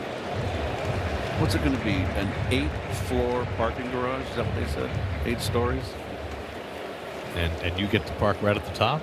Well, hopefully at the bottom. At the bottom, he hopes. I'm going to be in the VIP lot. Fly ball out to center. Should be easy for Ewing. And Austin Warren comes back to action with a 1-2-3 7th inning. 7th inning stretch time. There's the construction work going on. Wow. That's where our cars are parked, folks. And you come out and it's full of dirt. Carson Bench takes a strike as we start the bottom of the 7th. Michael King still in there for the Padres. Defensive changes. Xander Bogaerts has come out of the game for the Padres. Sungwoo Song has moved to shortstop. Luis Rengifo has moved to 3rd, and Jace Bowen comes in to play left field. After Bogart struck out in that last half inning, looked like he grabbed his leg, so he has come out. Carson Bench with an opposite field 2-run homer, accounting for the Mets' runs today. Well, he got a fastball away here and went right with it. And the pitch was up, didn't sink, and he just showed some power to the opposite field. He's going to get pitch in here, I believe. He already got a couple in. Pokes one to the left side. Song from the hole, can't throw him out. Bench has an infield hit. What is Rengifo was doing, getting in Song's way, probably didn't have an impact on the play anyway. Yeah, I think Bench would have beat it out. But what he did do is stop the Song from charging that ball. He had to lay back. That's a good point. And be flat-footed. By the way, Carson Bench's home run in the 4th inning means one lucky fan has won $15,000 courtesy of the New York Lottery. For your chance to win, enter the Swing for the Fences promotion with the New York Lottery Plus today. Jared Young fouls one back into the screen. Bench gets a jump here. Trying to take a base.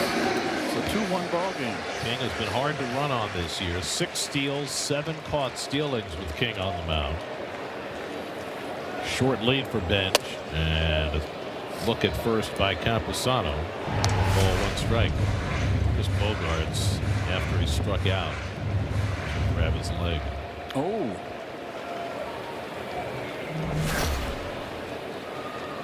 Jared Young had a base hit to right field his last time up. Mets have only 4 hits today. Tops that slider foul, and it's 1-2.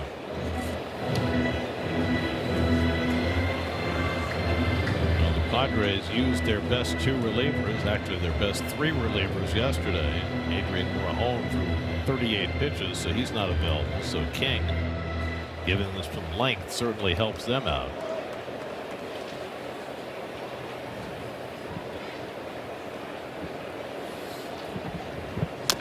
Young just got a piece. stay in the at-bat. Yuki Matsui, the lefties, up again in the San Diego bullpen. And Daniel Duarte, who has quickly become a stalwart in the 8th inning, is up in the Mets bullpen.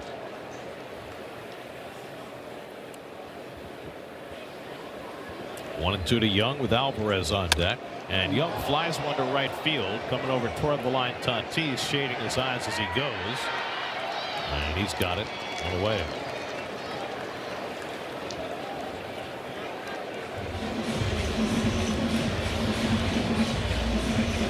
Kind of a hazy sky today.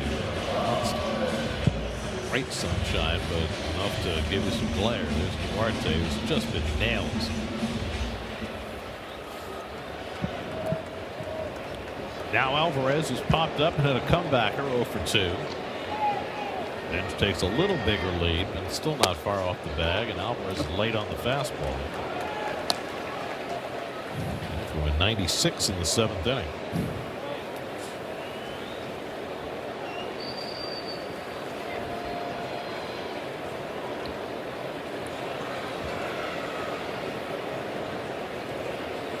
Alvarez just 1 for his last 21. Ball and strike. Christian Pache is on deck. Remember, he came in for defense for Beatty.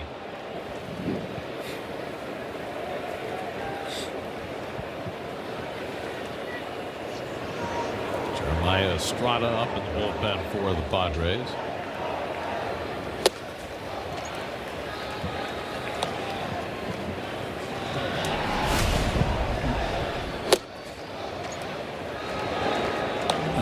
Upstairs that Francisco can't seem to lay off. That one nearly hit him in the foot. Good stop by Camposano. 2-2.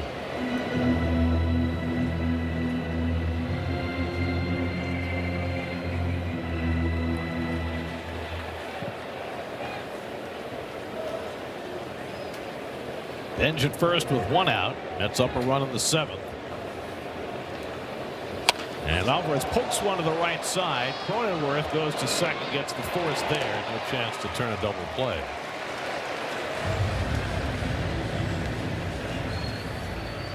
So that's the 2nd out. Well, you want to get the lead runner. Oh, the ball took a funky bounce on Cronenworth. He overcovered it and had to go to the backhand. But you want to make sure to get the lead runner. Now Luis Robert is going to bat for Christian Pache. So Pache came in for defense. But rather than let him take a turn at bat, it's going to be Robert. He delivered a sacrifice fly in the first game of the series. And last night, hit his 7th home run of the season.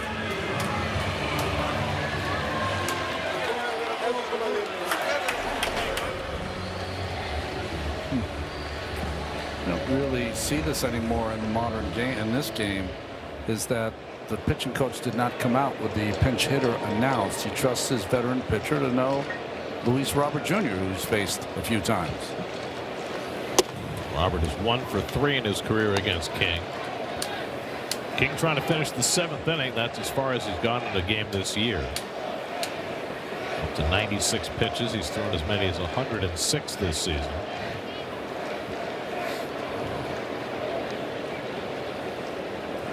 Luis Robert has not done a lot of pinch hitting in his career. He's 1 for 9 in his career. The 1 was a home run. King cruised through the first 3 innings. Gave up the 2-run homer to Bench in the 4th and has kept the Mets at bay since. And Robert takes a slider outside. Now it's 3-0. They're going to challenge. I think it's going to be a strike. It's just going to ball. The guys are challenging. It's going to be very close, but I think it nipped the corner. Nope, it did not. That was confirmed. San Diego's going to challenge it. A rare miss. Here, 92.6. Still an A-. So the Padres are out of challenges. 3-0 to Robert. And there's a strike. 3-1. Here's your Spectrum high-speed hitting today. Fernando Tatis at the head of the leaderboard. Mets leading the game. That's outside, ball 4. So Robert walks as a pinch hitter. Marcus Semien will come up with 2 men on. Is that going to be all for King? I believe it is. Craig Stammen's on his way out to the mound. King at 100 pitches for the day. Just issued his second walk. And hard-throwing Jeremiah Estrada will come out of the bullpen to face Marcus Semien. Stammen has not yet made a signal to the bullpen. Yes, he did now. Yeah, he has. King doesn't want to give it up. King doesn't want to give it to him, but he does. So King is out after 6 2/3. Call to the bullpen brought to you by Nissan. We'll be right back to Citi Field. Little Central Park softball action. Oh, it's slow pitch. It's slow pitch, but the team is the Firebirds. Not a lot of fire on those pitches. It's slow pitch, but it's not the high arc. No, kind of modified. Jeremiah Estrada is on to pitch for the Padres. Nothing slow pitch about Jeremiah Estrada. Throws close to 100 miles an hour. You're going to see 4-seamer and a split. Jumps in to face Marcus Semien with 2 out and 2 on. That's with a 2-1 lead in the 7th. Alvarez at second, Robert at first. Semien is 0 for 2, and he takes the first splitter on the outside corner for a strike. Not a good one he wanted to challenge. Yeah, it's close. That's how both of their challenges remaining.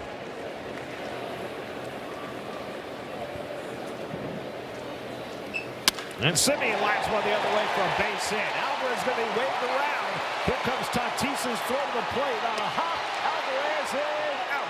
Oh. He tried the swim move, but Camposano got a tag on him, and Edwin Jimenez called Alvarez out. Nice tag by. We'll see if the Mets decide to challenge. And they will. Yeah, he slid around the plate and missed it, but then went over the glove to tap the plate. It's whether he went over the glove and tapped the plate before the tag was applied. Nice. Another nice throw from the outfield. Will we have another outfield assist? Perfect. One hop to the catcher. New York is challenging the out call at home plate. He's safe. Get that back. Did he get the back point? Touched the big base. If he got the back point, then he's safe. There's a case where the catcher cannot block the plate. That doesn't show us. I don't know if he got the point or not. I think he got the base. Yeah? Yeah. I think I saw The other camera.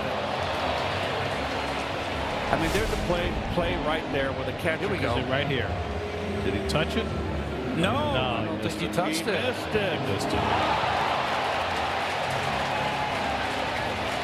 Chris Guccione and Marvin Hudson are the crew chiefs in the replay center, and this is what they're going to look at. He missed. I don't think he got it. There's a case where the catcher would have been right smack on home plate, and Alvarez would have had to knock him down. There would have been a collision, and you wouldn't have this nonsense. Or Alvarez, the quickest point would have been straight into the plate. Feet first. Well, play and review presented by Citizens making sense of the play. That's a beautiful throw by Tatis. I mean, that charge that we've seen some beautiful outfield play in this series.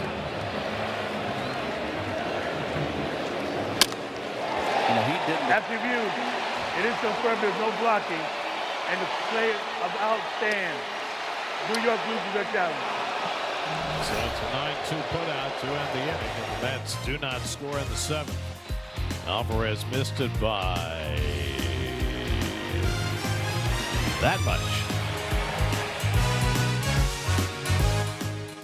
Senga, Lavender, and Duarte, what they have done. Last 19 innings pitched, no earned runs. Jake Cronenworth leads off in the top of the 8th and takes a strike. Luis Roberts stays in the game in center. A.J. Ewing moves to left. That's out their best defensive outfield out there for the last 2 innings. Cronenworth 0 for 2 and a walk tonight. And he takes that pitch down. Ball and a strike.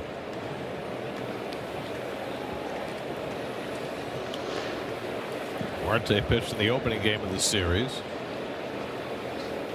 Worked a 1-2-3 ninth for the save. Cronin returns one foul on a cutter, and it's 1-2.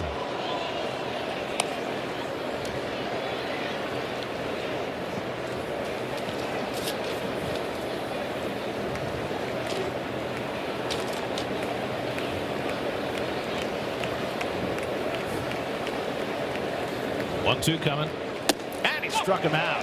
Went upstairs with a fastball and got Cronenworth for the first out. Boy. You know, Keith, these last two pitchers, Lavender and Duarte, have some deception because the pitches that they throw and the hitters' reactions are telling me that they're not picking it up correctly or properly. Duarte, 29-year-old from Mexico, who has really solidified a spot in this Mets bullpen. He was with the Mets in spring training after missing most of the last 2 years, and from the time he was called up, he has been nothing but spectacular. Manny Machado was struck out twice and grounded into a double play today. Good breaking ball, and it's 1-1. Machado has struggled against the breaking stuff this year. For the season against non-fastballs, he has a 500 OPS. It's the third lowest of any qualified hitter. He's still been hitting fastballs, but not the breaking stuff. So the breaking ball, and it's fouled back 1-2. Oh, those two swings with no one on. Machado in home run mode. Duarte has retired his last 12 batters and 16 of his last 17.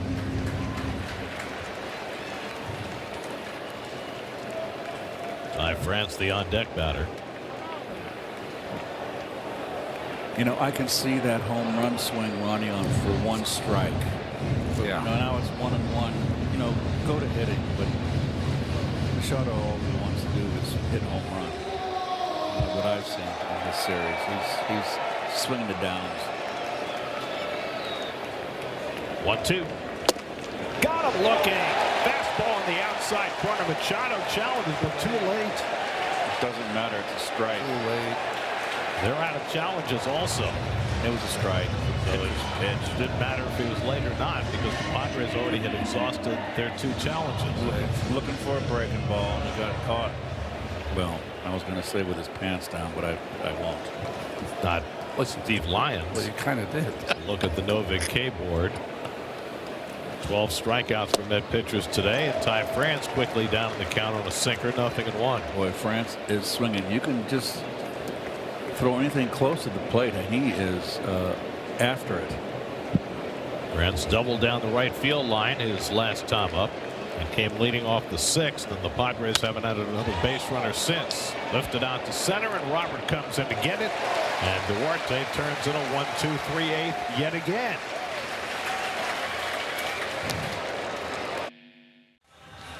The team with the best record in baseball comes to Queens when the Brewers visit Citi Field Tuesday, August 25th through Thursday, August 27th. Get your tickets now at Mets.com/tickets. Home 8th inning. Mets looking for some insurance. Brewers are a fun team to watch. Luis Torrens takes high from Jeremiah Estrada, who gave up a hit to the only man he faced in the 7th. Marcus Semien singled to right, but Fernando Tatis threw out Francisco Alvarez at the plate to keep this a 1-run game. Torrens fouls one back. 1-1. Guys, I was seeing there's Duarte, 1-2-3-8. The challenges of being a catcher and having to go hit. He was the first up. He had to run. Torrens had to run up to the plate because after taking his gear off to get ready for his AB.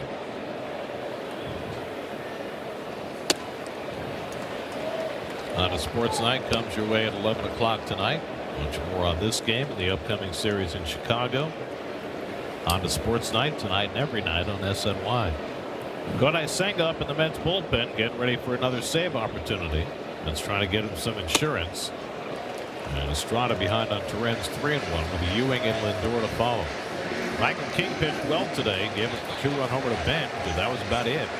6 2/3, 2 runs, 4 hits, 2 walks, 4 strikeouts.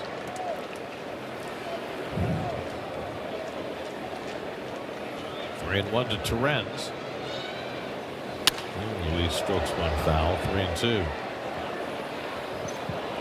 Braves have tied up the Twins 4-4. That game's in the 6th in Minnesota.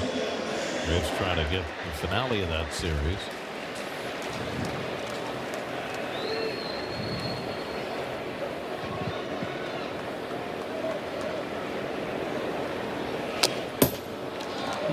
Good cut. He got a sneaky fastball right over the top. He's straight as a string, but it's got some life. Jackson Merrill playing way over in the gap in right center against Torrens. And deep. And Bowen very deep in left.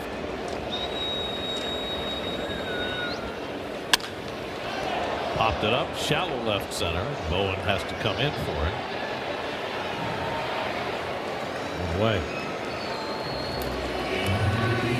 In the 9th, Sengel will get 5, 6, and 7 in the San Diego batting order. Merrill, Rengifo, and Campusano. And they have Gavin Sheets on the bench as a potential left-handed pinch hitter. Here's A.J. Ewing. He has been great so far in that closer role.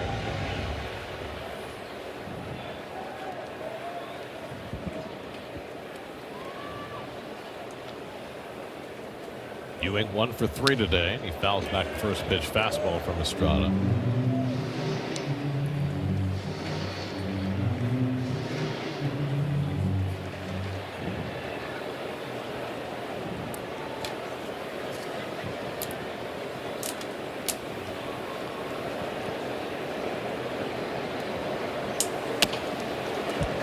Estrada going straight over the top. Yes, he does. Seen a lot more of that this year than we've seen in a long time. Well, guys are just trying to find some kind of, they're working to find the optimal pitch that projects as a pitch that's a swing and miss. No challenge. New ball.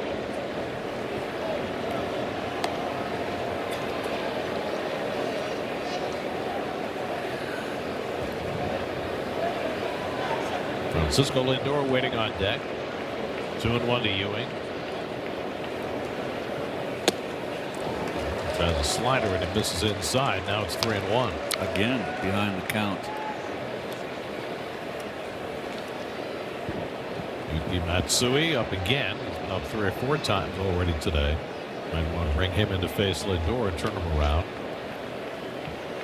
And Ewing takes the walk. So Ewing was on base for the 2nd time today. And now especially you might want to bring in the lefty to try and hold Ewing at first. Let's see. Our Baseball Insiders break down all the latest Mets and Yankees storylines on Baseball Night in New York, weeknights at 6, only on SNY. Looks like Estrada's going to stay in to face Lindor, who's 0 for 10 in this series. Ewing at first and 1 out. He takes off first pitch. Good. And no chance for Campusano. Ewing steals the base, his 17th of the year. And you know what's great about that? Early in the at-bat. First pitch, actually, to be exact. And Lindor taking all the way, and he gets a ball. So now Lindor's hitting 1-0. In a 2-1 game, when you're losing, there's no excuse for not throwing over at least once. No excuse.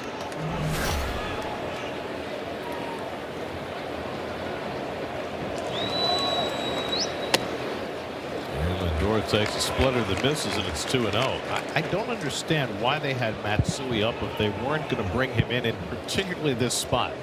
Lindor's been better as a left-hand hitter, and Matsui's a lefty who can hold Ewing on. And that fly toward the home base hit for Lindor. Ewing got a slow start, so he'll have to stop at third. He had to make sure that ball got through. So Lindor has his first hit of the series, and the Mets have an opportunity for some insurance. First and third, one out. This sets up the nice insurance run here. You keep falling behind, Ron, against hitters. Get him in a hitter's count. That was kind of a humpback liner. He wasn't sure if he was going to stay in the air. I kind of understand that. And I'm with you, Gary. He brought Morahone in yesterday to face Lindor to turn him around. But Craig Stammen decided to go against type today. Well, Estrada's going to get one more batter as it appears Matsui is getting ready for bench. He's got Bench and Young hitting back to back. Bichette is coming up with a chance to get that insurance run in, and Bichette more and more lately has been lights out in RBI situations. Leads the team in RBIs with 63s, up to 295 on the year with runners in scoring position. After the inattention paid to the base runner by Estrada with Ewing, I'd like to see Lindor take the bag as well.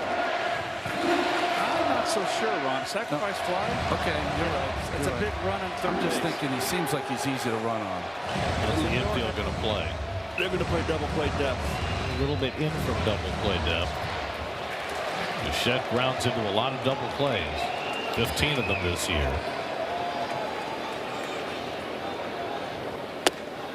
And he takes that first splitter high for ball one. And you're right, Keith. A red hot Bichette as well.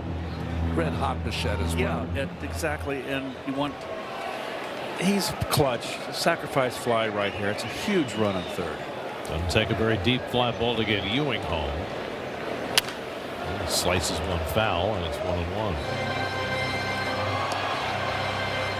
Estrada's faced 4 batters, given up 2 hits and a walk, and the stolen base.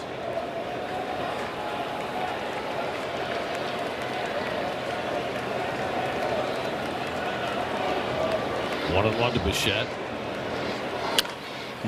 Trying to get that fly ball, but he fouled it off. 1-2. I know what he's doing up there, and we've seen him inside out a lot, but sacrifice fly, you're not looking to pull the ball. You're going to stay back, let the ball come to you, and get that fly ball out into the outfield.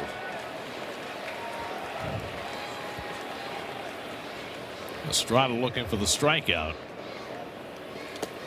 Bounces that splitter. Good stop by Campusano. 2-2.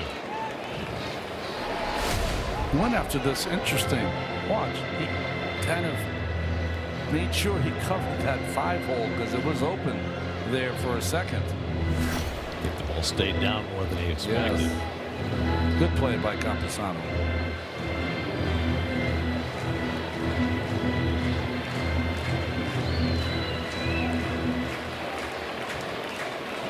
Ewing at third, Lindor at first with 1 out.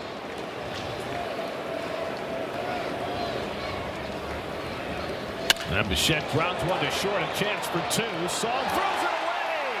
The run is in. Lindor goes to third. Bichette will wind up at second. Well, they had a chance for 2, but Song threw it into right field, and the Mets lead 3-1. Wild play by Song. Not under control. Not a good play. He's had a bad game. He stunk at the plate, and not with this one right here. This is just, you got a not slower runner. They got a double play right there. The ball's hit hard. It's a fielder's choice, an RBI for Bichette, an error on Song, allowing the runners to get to second and third, and that's going to be all for Estrada. They'll bring in the lefty Matsui to face Benj. Mets have added a run in the 8th. They lead 3-1.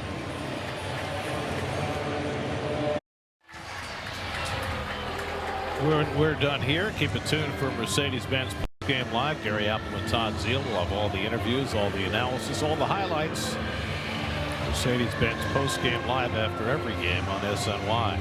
Mets have a run home in the 8th. They have second and third and 1 out. Yuki Matsui comes in to face Carson Bench. The infield is in. Bench had a 2-run homer in the 4th. He homered against Matsui in San Diego in June.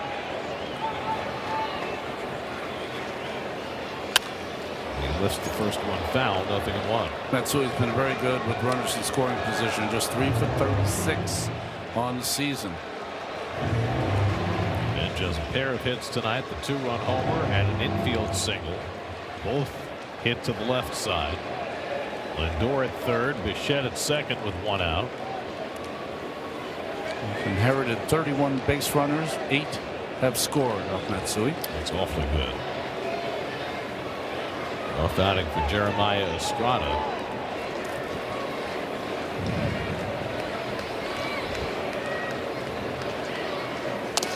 And then have reached well off the plate for that ball and foul it off. Now he made contact. Estrada faced 5 batters, gave up 2 hits and a walk. Poor defense behind him on the last play. Charged with 1 run so far. Matsui can save him 2 more.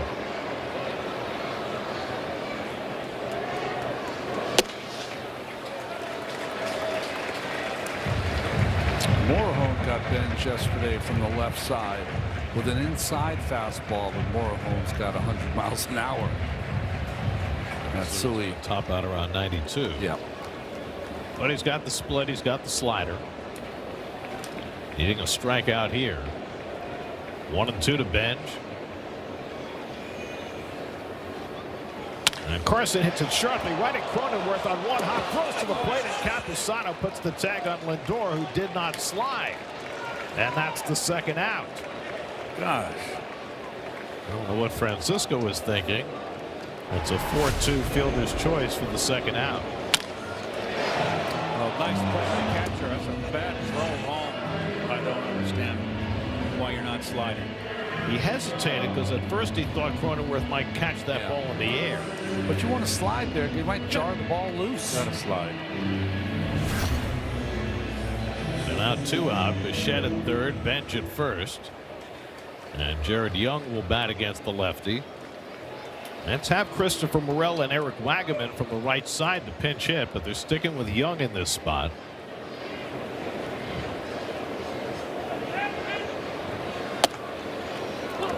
Young takes a borderline strike, 0-1. You have to be careful at first base. Matsui's got a kind of a Bach move almost. He doesn't step over there, so. You think that's strictly a defense move, that Young is the better of the defenders at first base? Yes. And he's also proven that he can hit lefties.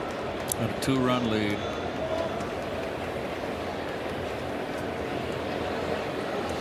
And he hits one up the middle for a base hit to bring in a run. The ship comes in to score. Bench goes to third. Young gets the hit against the lefty, and the Mets lead it 4-1.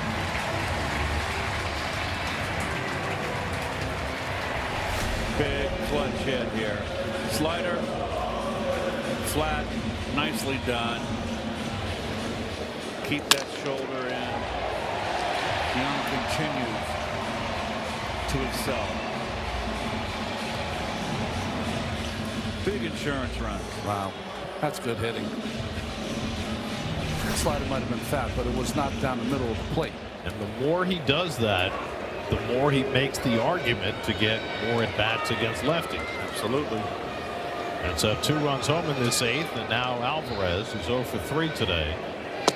And he takes a slider for a strike. I'd like to see Alvarez try to use that right side. It's not only a good thing for him, gets him usually locked back in, but it's a real good team at bat here with the big space.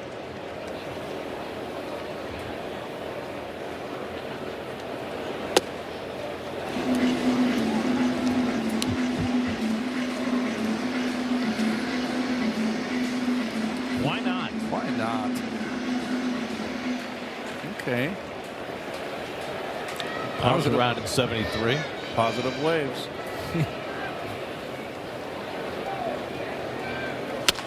Hit sharply. Song on the backhand. Makes the long throw on target. That retires the side. But the Mets playing a couple of runs in the 8th and hand the save opportunity to Senga.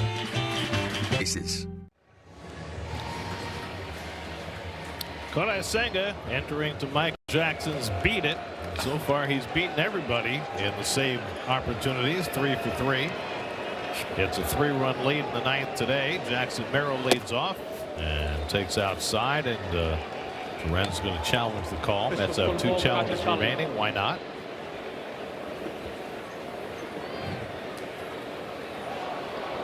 Ball. So has 1 turn remaining.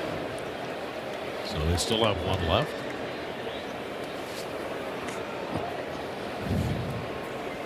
Merrill struck out twice today after 4 strikeouts yesterday. He makes contact with that fastball and fouls it off. The Mets bullpen on this homestand, including today, 20 2/3 innings, 9 hits, 5 walks, 23 strikeouts, and a 0.87 ERA. Wow.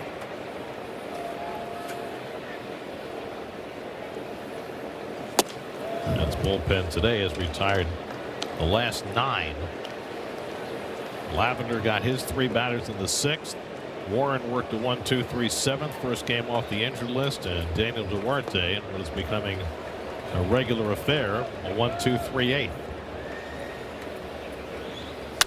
And Merrill lifts one toward the left field line. Ewing coming over. 1 out.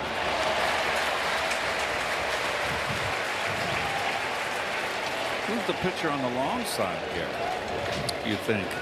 Probably Lavender, I would guess. Yeah, I would think Lavender. Merrill 1 for 12 in this series.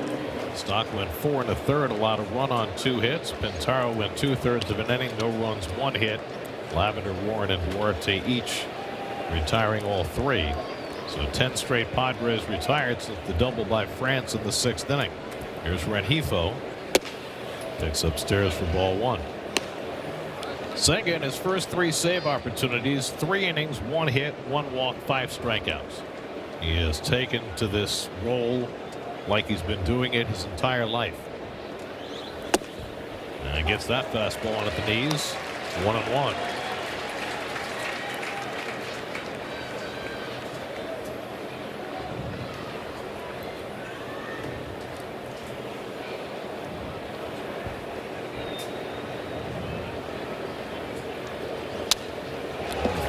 Fouled off, or fastball fouled off 1-2. I mean, the body language and the power you're seeing from Senga just completely different from where he was in the middle of the summer.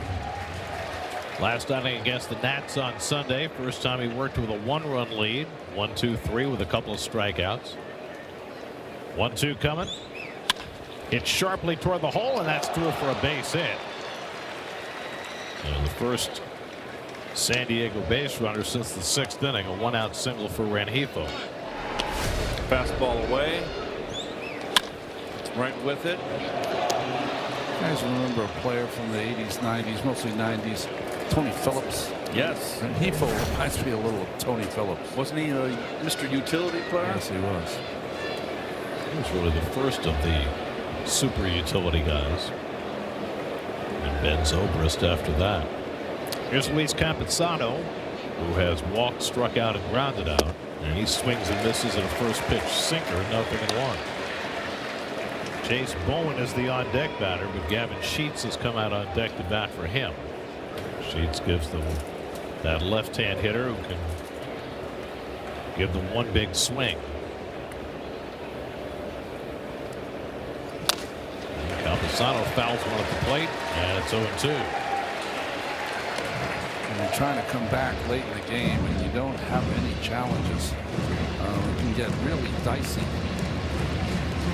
You get a call from the umpire off the plate if you're Senga. We saw Machado in the last inning try and challenge a call, only to be told, nope, sorry, you're fresh out. 0-2 coming from Senga. In the dirt. First fork ball he's thrown. 1 ball, 2 strikes. I would assume the Mets are holding a runner in this spot to try and keep the double play in order. Absolutely. I would not play behind right now. No, too good, too fast a runner in Rengifo. Not a big enough lead, Gary. 1-2. Tried to hold the swing and stopped it in time. 2 balls, 2 strikes.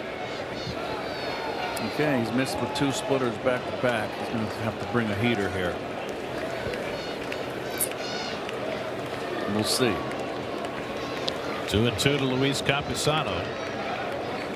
And he went with the forkball, and again he stopped the swing, and now it's 3-2. I thought he went there. I'm not sure. Not sure. Eric Backus, the first base umpire, said he did not. Same yet. Well, Padres need one more base runner to get the tying run to bat with Sheets on deck to pinch hit. It's a huge pitch to make for Senga. Interesting that Senga in his relief role has been using predominantly his fastball, but today he's gone more to his splitter.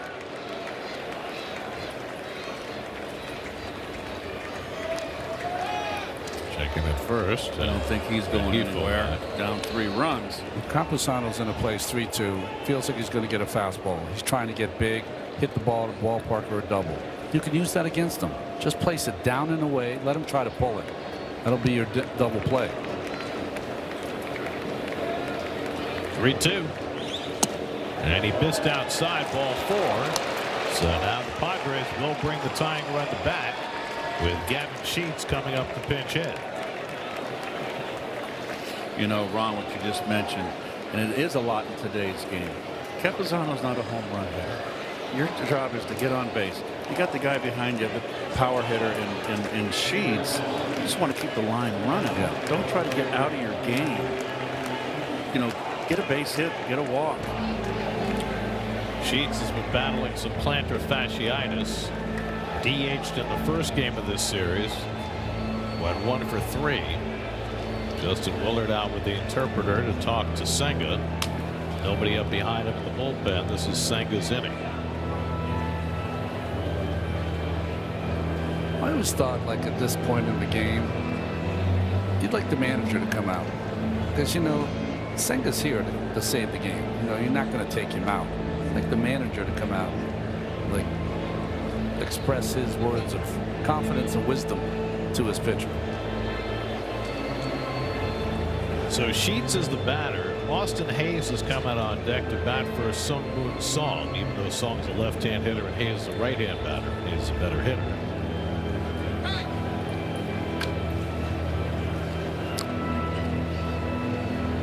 Well, a few times in this small sample of save opportunities for Senga that he's found himself with multiple runners aboard. Sheets has 16 home runs for the year. He had a great first half.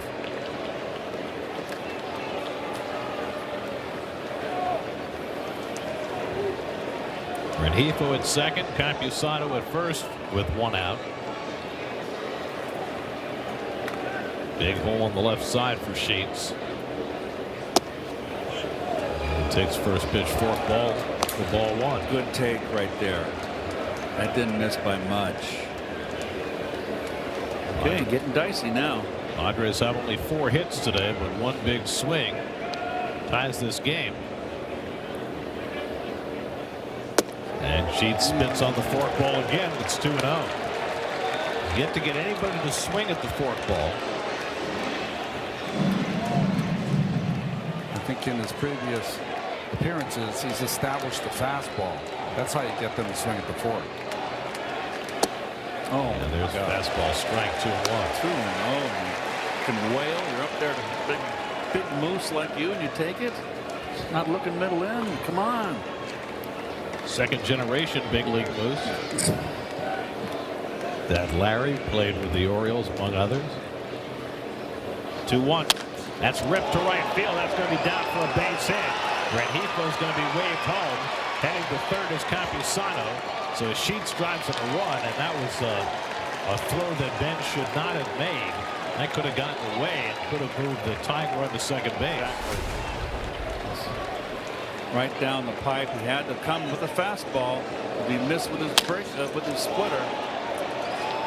His ball's got to go to second base. Yes, he's not going to throw anybody out.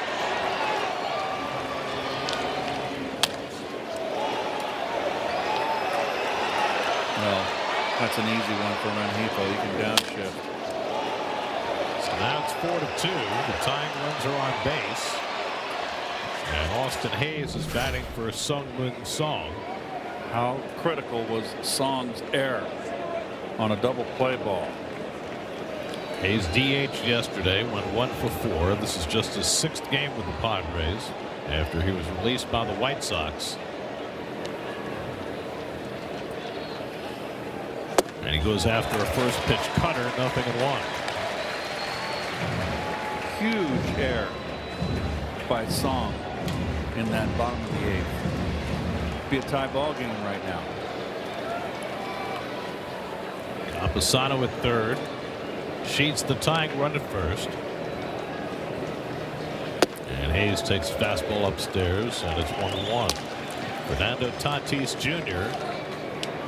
is standing on deck. Double play would be huge for Senga in this spot.